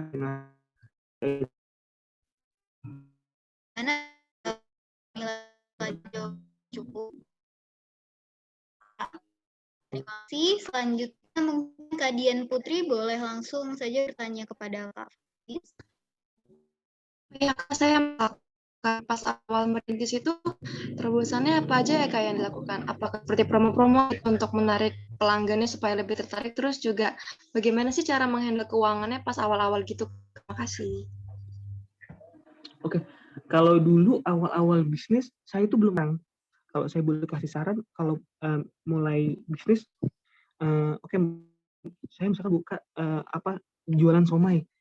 Yang pertama dilakuin, cari dulu promosi yang gratis, jangan langsung yang berbayar. Kenapa? Karena peluru kita kan terbatas. Jadi jangan tembak ke segala arah.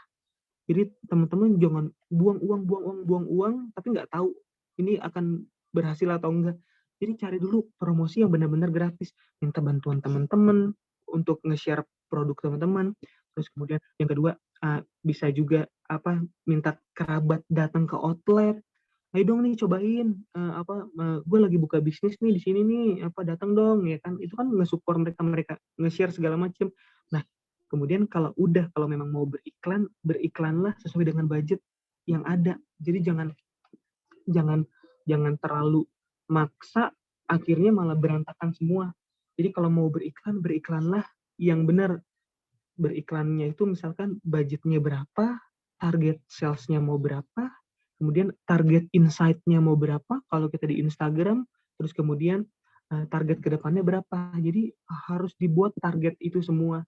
Jadi kalau kemudian udah pemasarannya, ya itu kalau mau iklannya sesuai dengan budgetnya, buat targetnya, biar nanti kalau gagal di targetnya ini, kita bulan depan mau iklan lagi, kita iya kemarin gue targetnya salah nih, kayaknya gue harusnya nggak gini. Jadi situasi. Kemudian yang sekarang udah ada Gojek, Grab, semuanya diikutin. Di Gojek, Grab, Shopee Food semua masuk ke penjualan online-nya. Kemudian dari Gojek, Grab biasanya, dari Shopee Food mereka biasanya ini ngasih informasi mau ikut promo bulan ini nggak ya? Mau ikut promo bulan ini? Menurut saya ikutin aja. Ya kan, setelah diikutin kita dapat 1 atau 3 bulan kita ngikutin iklan terus. Ya, kalau iklan misalkan nih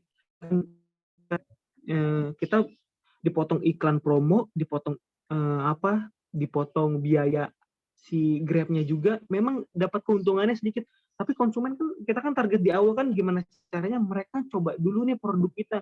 Jadi mikirin, udah yang penting nggak apa-apa untungnya sedikit, yang penting orang-orang coba nih kualitas makanan gue atau produk gue. Biar apa? Biar nanti dia bisa repeat order lagi. Jadi ikutin dulu promo-promo yang ada di Gojek, ada yang di Grab kayak gitu. Baru nanti oke, gue mau ningkatin penjualan, tahu pakai tuh Facebook Ads atau Instagram Ads. Mereka kerennya itu dia ada tools yang memang gue mau iklannya ini dikirim atau diterima sama umurnya 20 sampai 25 tahun aja. Gue maunya cewek aja deh. Gue maunya anak-anak cuman 2 sampai 3 kilometer dari cabang gue. Begitu. Jadi tertarget. Jadi itu aja sih masukan yang bisa saya kasih untuk promosi di awal. Sampai sekarang saya baru, kalau saya kan udah masuknya kan udah ada Google Ads, ada SEO segala macam, itu agak-agak jauh. Kalau di awal paling itu aja dulu masukannya. Tuh. Yang kedua ada lagi nggak sih, Teh? Ada nanya juga? Ya, yang itu Kak, cara menghandle keuangannya pas awal. Oke, pas awal kita nggak usah terlalu pusing ya. Yang penting keuangan di awal ada pemasukan, pengeluaran, debit, kredit, itu aja dulu diputar. Kan kalau kita mulai jualan kan, misalkan kita buka 1 cabang, kita gampang tuh pemasukannya kita bisa ngelihat dari jumlah produk yang kejual. Misalkan 10 box keripik harganya 10.000. Oh, berarti omsetnya hari ini 100.000. Pengeluarannya berapa? Misalkan pengeluarannya kita beli ini itu 50.000. Oke, 50.000. Oke, berarti keuntungan hari ini 50.000 ya. Udah sesimpel itu aja dulu di awal. Tulis di kertas juga nggak apa-apa. Tapi kan kalau lebih enaknya di Excel kita buat debit kredit saldonya, debit kredit saldo. Nanti di akhir bulan kita kan bisa kelihatan, oh ternyata bulan ini gue untung 1 juta ya. Oh, bulan ini gue untung 500.000 ya. Oh, bulan ini ternyata gue minus nih, ternyata produknya masih banyak nih. Gitu. Jadi sesimpel itu. Nah, dari laporan keuangan yang simpel ini baru bisa buat proyeksi di bulan kedua, bulan ketiga. Oh, bulan ini gue cuma untung 1 juta nih. Gue sebenarnya bisa target bisa sampai 2 sampai 3 juta, tapi gue harus ngapain nih? Oh, gue harus beriklan. Harus gue ngiklan di Facebook deh. Oke, budget iklan Facebook gue bulan ini 500.000 deh. Target sales-nya naik sekitar 100% misalkan. Jadi untung net setiap bulannya, target gue itu dari 1 juta bulan kemarin ke bulan depan jadi 2 juta untungnya. Atau enggak jadi 3 juta untungnya. Kayak gitu. Jadi jangan diambil, paling untuk awal saya sih kayak gitu. Saya nulis di kertas biasa kok. Saya awalnya saya kalau udah ada karyawan, saya tetap nemenin dia. Saya nulis bikin SOP-nya di samping karyawannya sambil duduk. Oh, ada yang beli. Ada yang beli takoyaki octopus cheese 17.000. Tulis pakai kertas. Takoyaki crab stick 17.000 misalkan. Udah, jadi tulis gitu aja, manual, semuanya serba manual. Setelah itu akhir bulan baru nanti direkap kayak gitu. Untuk di awal. Itu sih paling masukan dari saya. Oke, baik. Terima kasih Kak Fadli. Bagaimana Kak Dian atas jawabannya? Apakah cukup? Cukup. Terima kasih, Kak. Iya, terima kasih. Selanjutnya mungkin Kak Sherinali bisa langsung bertanya kepada Kak Fadli Aziz. Assalamualaikum warahmatullahi wabarakatuh. Saya mau bertanya. Mencari di internet gitu tentang bisnis franchise. Bahkan saya udah tanya seller-sellernya gitu kan, pengen mulai bisnis itu. Tapi saya takut gitu. Ini kan keuangan sekarang gitu lagi tidak stabil kan ya bisnis gitu masa Covid pandemi ini. Nah, terus saya juga takut gagal gitu. Apalagi pesaingnya kan terus langkah-langkah bagi pemula untuk memulai franchise gitu. Franchise saya pengennya yang franchise-nya boba gitu, boba atau mungkin minum-minuman gitu. Oke, gini, kalau kita mau ngambil, saran saya kalau kita mau ngambil bisnis franchise, itu carilah franchise yang memang dia sudah berlicense. Artinya minimal dia udah ada hak patennya, kemudian dari struktur organisasinya udah bagus. Terus kemudian yang ketiga, memang sudah berjalan lebih dari 5 tahun untuk memastikan bahwa franchise yang kita ambil itu bukan bisnis musiman. Contoh kita kalau mau, misalkan ada bisnis cappuccino cincau misalkan, itu kan jatuhnya kan sekarang mereka cuma nggak nyampe 1 tahun udah tutup. Artinya kan mereka bisnis musiman. Jadi pastiin dulu kalau ngambil franchise, dia bukan bisnis musiman yang udah 5 tahun, organisasinya udah bagus, memang sudah terpercaya. Kalau udah kita ngambil franchise, nah biasanya kalau franchise yang baik itu dia dibantu iklanin, terus kemudian dibantu lagi desain biar lebih bagus, foto dikasih biar lebih baik untuk tampilan di online-nya. Terus kemudian semua strategi pemasaran dan lain-lainnya itu diedukasi dari si franchisor-nya. Jadi si mitranya ini nggak terlalu fokus, gimana, gue harus gimana ya, mikirin juga. Tapi biasanya kita nanya aja ke franchisor, ini harus langkah selanjutnya apa ya kalau kita ngambil bisnis franchise-nya. Kayak gitu kurang lebih. Jadi biasanya nanti yang harus dipusingin si mitra ini kegiatan operasionalnya, kayak rekrut karyawan, mastiin kalau operasional di outlet itu sesuai dengan standar dari pusat yang kasih. Jadi boleh mikirin gimana caranya bersaing sama brand yang lain. Tapi kalau misalkan Mbak ngambil franchise dari Takoyaki, yang bersaing itu dari Takoyaki sama brand yang lain. Cabangnya itu hanya ngikutin dari Takoyaki ini. Jadi kasih tahu, paling biasanya mitra-mitra, Mas salesnya nggak bagus nih Mas, gimana ya bagusnya? Oh ya Mbak, kayak gini aja nih, ikut iklan ini aja, budgetnya segini-gini, targetnya bisa segini-segini loh. Coba nggak bisa, biasanya kita coba bisa kirim laporan keuangannya ke kita biar kita lihat nih, kali aja ada yang cheating atau apa segala macam. Jadi kalau kita ngambil franchise itu beneran disupport. Pastiin kalau memang si Mbak ini ngambil franchise yang memang disupport sama si pusat ini. Jadi jangan percuma dong kita udah ngambil franchise, ujung-ujungnya kita kerja sendiri. Kita kan franchise kan berpartner. Artinya kita memang ada keterkaitan untuk ngebangin bisnis bareng. Jadi bisa sharing juga pengalaman dari si franchisor segala macam. Biasanya kalau franchise yang bagus tuh dikasih tahu gimana caranya untuk naikin sales dan lain-lainnya, dan dibantu dan disupport juga kayak gitu. Tapi sebelum itu karena kan tadi Mbak takut dana masalah pandemi semua segala macam, ya semua terkena dampaknya sih. Kalau bisa ambillah franchise yang sesuai dengan budget, jadi jangan terlalu dipaksa. Jadi itu bisnis itu kayak apa ya, kalau uang kita 10 juta atau 20 juta jangan ambil yang 100 juta. Ntar kita mau maksa ngambil yang 100 juta, kita jual mobil lah, kita gade sertifikat rumah ke bank lah untuk dapetin duit 100 juta itu, padahal ujung-ujungnya nanti kalau misalkan nggak bagus penjualannya, tutup juga, rugi semua, jadi semuanya malah kena dampaknya. Jadi kalau memang budgetnya 10 juta, ya udah pasti udah kalau 10 juta, kalau nggak bisnisnya gagal, udah 10 juta itu udah hilang. Jadi kita ngejalanin bisnisnya juga tanpa beban. Jadi jangan terlalu dipaksa untuk ambil franchise yang mahal banget, tapi takut karena kan mau mahal atau mau murah, itu sebenarnya kita ngambil franchise mahal pun kayak sekarang nih kita bisa ngambil bisnis franchise warung abnormal. Itu dia kalau nggak salah tuh 6-7 miliar untuk kita ngebangun satu outlet si ngambil franchise si warung abnormal. Terus kalau kondisinya sekarang ya tutup aja kan. Kayak gitu. Jadi sesuaiin aja dengan kondisi finance kita yang sekarang. Jadi jangan terlalu dipaksa. Kayak gitu. Karena kan kita kalau mau bisnis kan sebenarnya nyari pemasukan tambahan. Jadi kalau kita maksain ini itu nanti nggak berjalan dengan baik, malah stres ujung-ujungnya. Kayak gitu sih kurang lebih. Itu sih Mbak. Paling suka dari saya. Oke, baik. Terima kasih Kak Fadli Aziz. Bagaimana Kak Sherinali atas jawaban dari Kak Fadli Aziz? Apakah sudah cukup? Kalau bisnis takoyaki sendiri franchise-nya gimana, Kak? Gimana? Kalau bisnis takoyakinya Kakak itu franchise-nya gimana itu? Jalannya?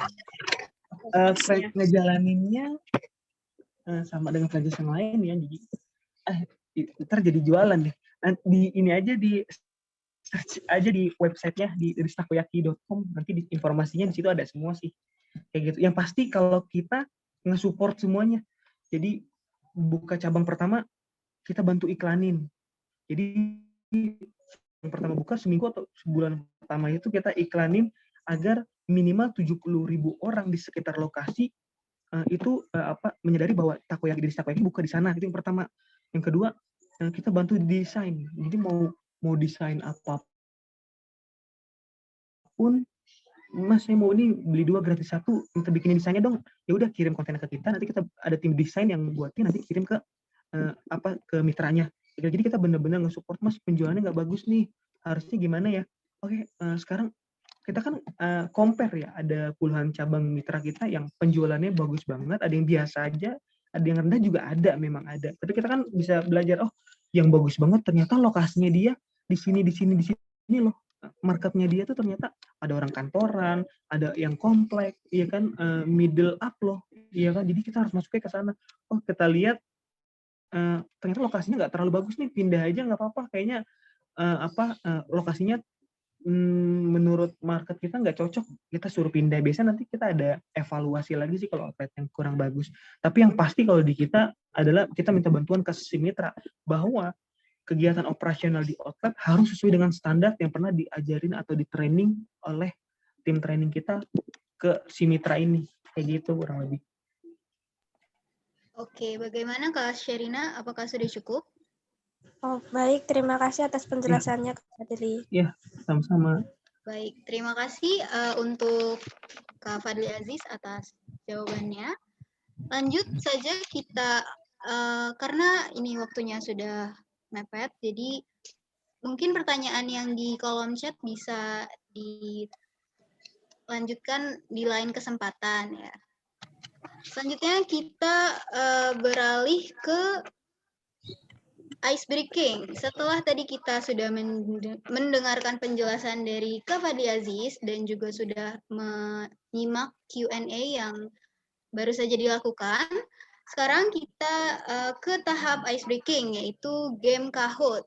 Oke, bagi para peserta, bisa dibuka handphonenya dan membuka di Google.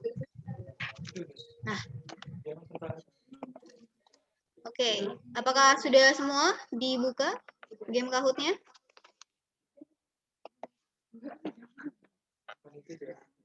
Kalau sudah siap semua, bisa diacungkan jempolnya.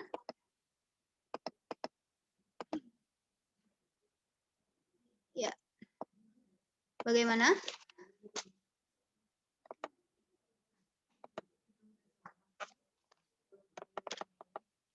Belum ada yang ini.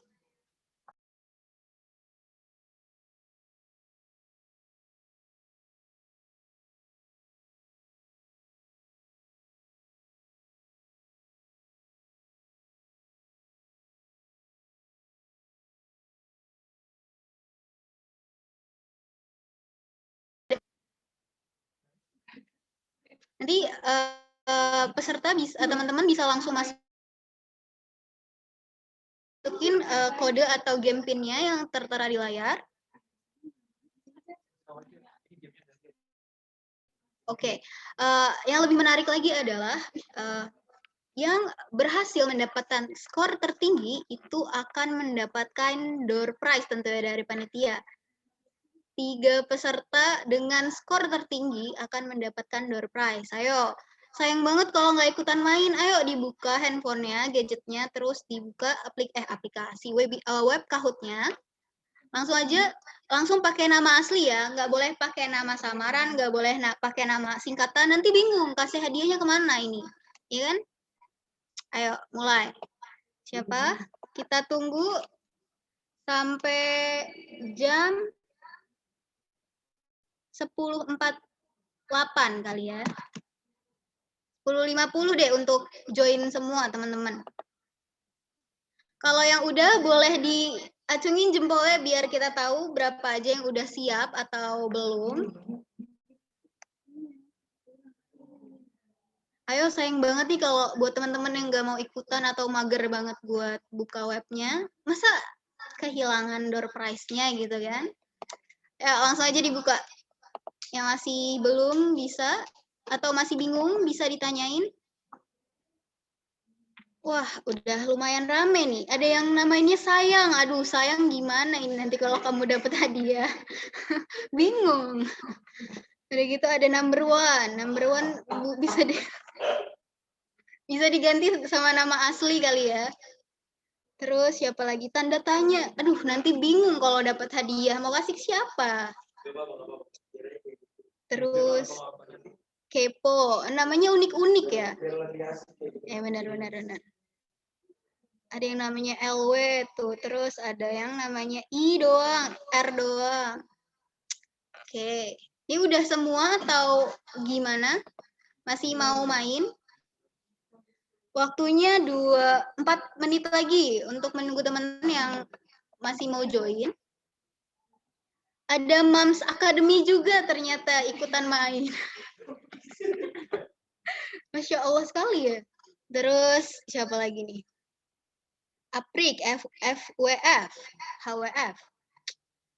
Terus 0. Aduh, 0 mau skornya 0. Ini doa atau gimana? Coba tuh ada yang tebak aku. Tebak aku siapa kamu? Ha? Oke, kita tunggu lagi 4 menit untuk teman-teman join.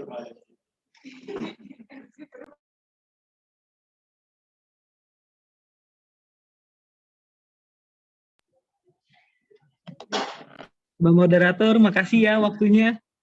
Aku pamit dulu. Untuk Bapak Fadil Aziz, makasih untuk tempat dan waktunya.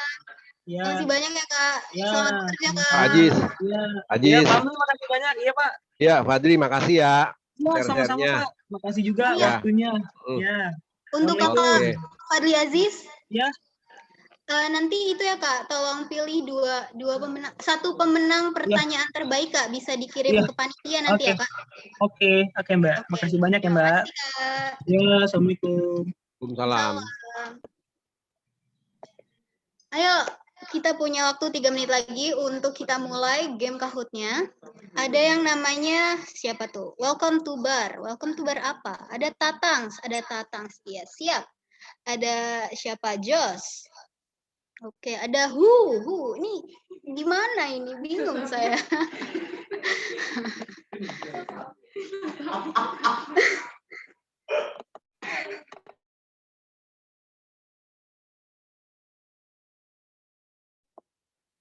Waduh, ada Nisa Sabun juga. Bahaya ya ini. Nisa, mau ngapain kamu, Nisa? Kakak panitia sampai ketawa ini ngeliatin nama-namanya. Siap. Lanjut 2 menit lagi untuk memulai games Kahoot-nya.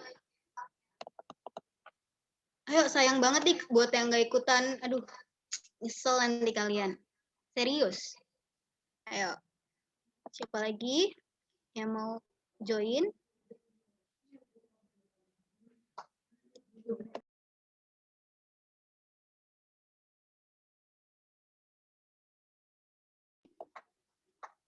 Waduh, ada username P doang ini.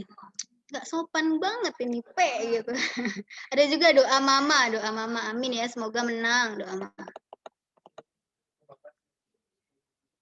Oke, 1 menit lagi game Kahoot akan kita mulai.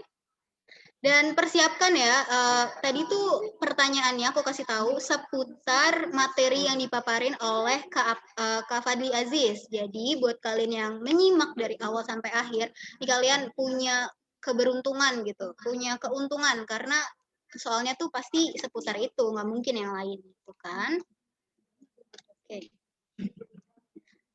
1 menit lagi kita tunggu dimulai 10.50.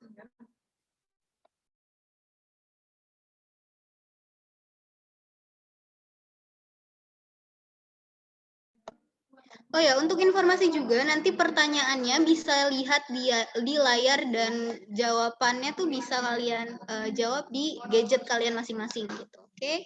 Nanti biar gak bingung nanti ini mana pertanyaannya nggak ada. Oh iya di layar gitu. Terus ada hai juga, ya hai juga gitu. Oke, udah 10.50 nih Kak. Kita mulai aja ya game Kahoot-nya, oke? Bisa di start Kakak cantik. Let's.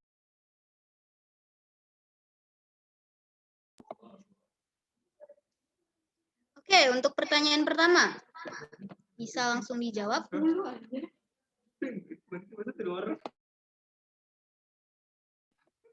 Siapa nama owner Deddy's Takoyaki? Ayo, kalau dari tadi nyimak aku, wah, bener semua ternyata. Berarti nggak hilang fokus ya dari awal sampai akhir aku ngoceh gitu. Oke, next pertanyaannya. Udah pada siap belum nih? Oke, siap-siap. Wah, Kak Siti Amilatun, skor tertinggi. Lanjut. Pertanyaan kedua. Takoyaki berasal dari negara mana? Ayo. Oke, ini keren-keren banget pada kayak pinter-pinter semua nih. Lanjut ya, kita ke pertanyaan ketiga.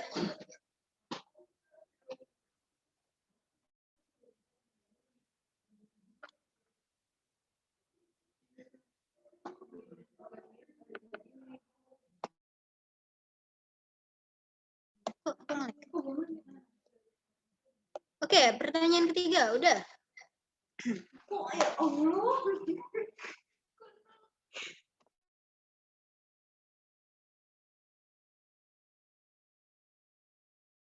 Kecepatan itu waktunya, masa cuma 5 detik? Oh ya, mohon maaf ada kesalahan teknis, sebentar Soalnya ya. nggak muncul tadi. Iya, ini jaringannya, maaf ya Kak.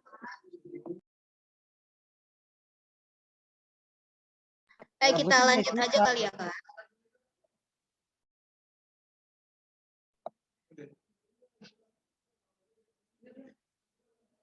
Udah. Next. Siapa MC webinar ini? Aduh, ayo siapa tuh? Kan dari tadi aku udah ngoceh-ngoceh. Aduh, ada ininya kan? Ayo, yang nggak tahu, yang nggak kenal tuh kebangetan banget gitu. Waduh. Ada masa 9 doang yang bener. Aduh, gimana sih nih kalian? Next. Gak apa-apa lah ya, belum kenal kali kita. Lanjut. Kak Marcella, aduh keren banget Kak Marcella. Lanjut, pertanyaan ke-5. Apa warna dari poster webinar ini? Ayo. Jawaban.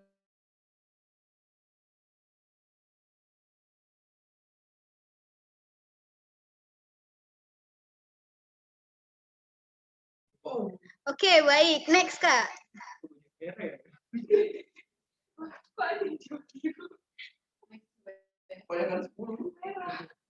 Oh, 0 menjawab dengan mantap lah. Hari ini tanggal berapa? Aduh, random question banget ini ya kakak-kakak panitia yang buat ya. Boleh dijawab, boleh dijawab.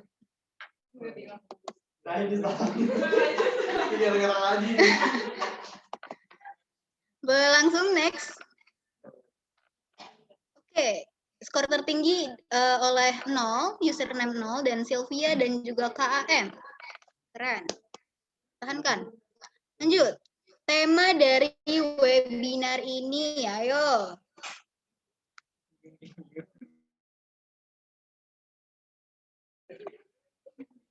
Ayo tadi, oh oke. Ada yang jawab 13 jawab benar dan 2 jawab salah. Oke, lanjut next. Nggak apa-apa, ini terakhir ya Kak? Soal terakhir. Oh belum, masih ada ternyata. Apa bentuk dari takoyaki? Tuh, jajar genjang kah, segitiga, persegi panjang, atau bulat?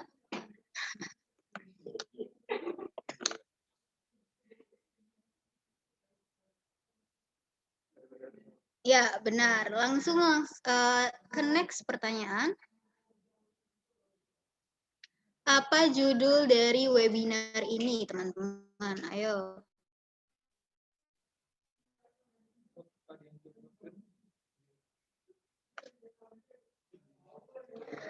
Masya Allah, ada 2 orang yang jawab apa tadi itu? Corona ya. Aduh, kacau. Terakhir nih pertanyaannya. Masih ada kesempatan, tenang aja. Oke. Berikut ini terima kasih dalam bahasa Inggris yang benar. Apa? Ayo.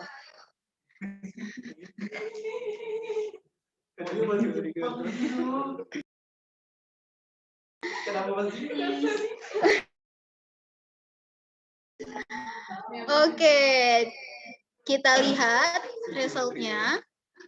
Oh, yang ketiga Siti Badriah. Aduh, Siti Badriah main juga ternyata. Yang kedua ada Sylvia. Yang pertama ada kamu. Tepuk tangan buat mereka bertiga. Tapi saya nggak tahu ini siapa nama aslinya. Jadi nanti bisa kontak panitia aja dengan meng-SS ini hasil result Kahoot-nya ya. Oke. Atau enggak bisa chat langsung ke adminnya. Oke, gimana? Udah melek semua?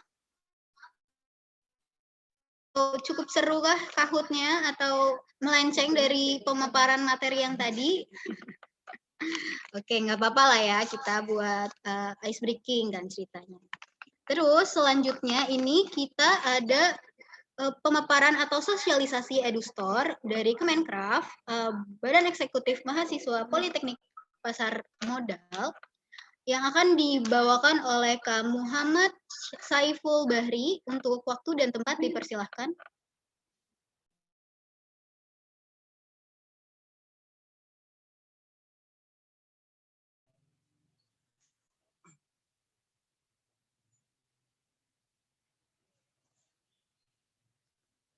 Assalamualaikum warahmatullahi wabarakatuh. Selamat pagi menjelang siang. Saya perwakilan dari staf Kementerian Ekonomi Kreatif, Badan Eksekutif Mahasiswa, Politeknik Bisnis dan Pasar Modal. Di era sekarang ini, seorang mahasiswa tidak hanya dituntut untuk menjadi akademisi saja, melainkan juga menjadi inovator dalam dunia usaha. Di latar belakang dari hal itu, salah satu Kementerian Badan Eksekutif Mahasiswa, BCM College 2021, bermaksud ingin menumbuhkan jiwa kewirausahaan dan memacu minat kewirausahaan mahasiswa dan umum melalui EduStore ekonomi.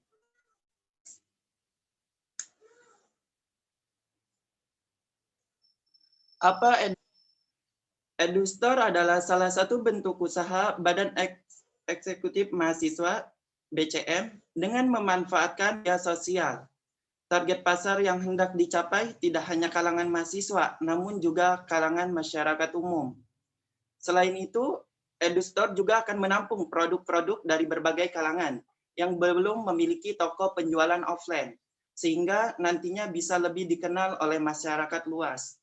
Adapun tujuannya yaitu menumbuhkan jiwa kewirausahaan, memberikan fasilitas atau wadah bagi mahasiswa dan umum dalam mempromosikan usaha mereka. Semoga informasi ini dapat bermanfaat dan membantu dalam menjalankan bisnis. Terima kasih atas waktunya. Untuk info lebih lanjut, bisa hubungi humas kita yang sudah ada di grup WhatsApp. Oke, baik. Terima kasih Kak Bahri. Selanjutnya ini ada untuk mengakses kode sertifikat bisa dicatat, yaitu kodenya 874352. Sekali lagi, kode untuk mengakses sertifikat yaitu 874352. Baik.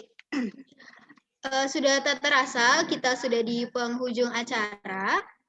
Terima kasih banyak kepada narasumber, petinggi Politeknik Bisnis dan Pasar Modal, panitia webinar pandemi kali ini, serta para peserta yang luar biasa yang sudah menyimak dari awal sampai akhir acara. Saya berterima kasih atas perhatian saudara semua. Saya, Afifah, moderator, mewakili panitia yang bertugas. Mohon maaf bila ada kata-kata atau kesalahan yang kami perbuat baik disengaja ataupun tidak, mohon dimaafkan. Dan sebelum kita menutup acara ini, saya ingin mengumumkan pemenang pertanyaan terbaik, yaitu ialah siapa ayo? Yaitu Kak Toba Wijaya dari Universitas USU. Ada bisa kakaknya silahkan raise hand kalau masih ada di Zoom meeting. Pastinya ada dong ya, kan mau dapat hadiah nih. Oh, oke, terima kasih Kak Toba Wijaya. Bisa nanti panitia menghubungi kakak ya Kak. Oke, dan untuk pemenang KAHU tadi bisa di grup nanti ngomong ke panitianya, sebutin nama dan SS-an yang tadi pemenangnya, oke? Oke, sebelum kita menutup acara, baiknya kita berpose dulu, meng-on-kan kameranya ya. Boleh, yang belum on cam silakan on cam. Karena ada sesi foto bersama. Ini banyak juga yang nggak on cam ternyata ya. Aduh, sedih banget saya ini. Ayo, kakak-kakak yang belum on cam, kita on cam dulu buat foto bersama ya. Kita tunggu dulu.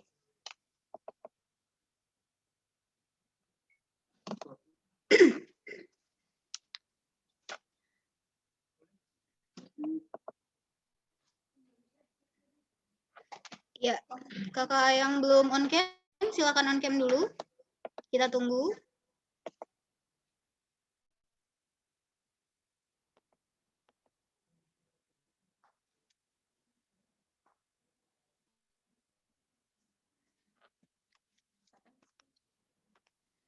Ya, sudah. Ayo masih belum atau saya sebutin namanya satu-satu agar terpanggil secara khusus.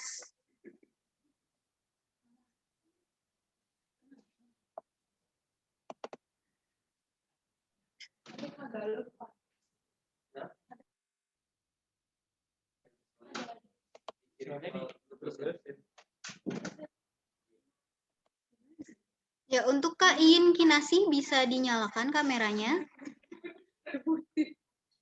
Kak Nurul Sugi bisa dinyalakan.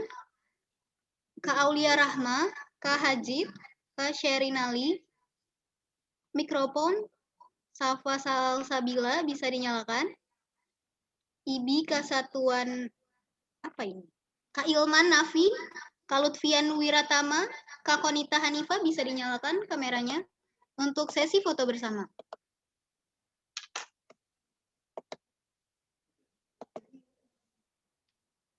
Oke, baik.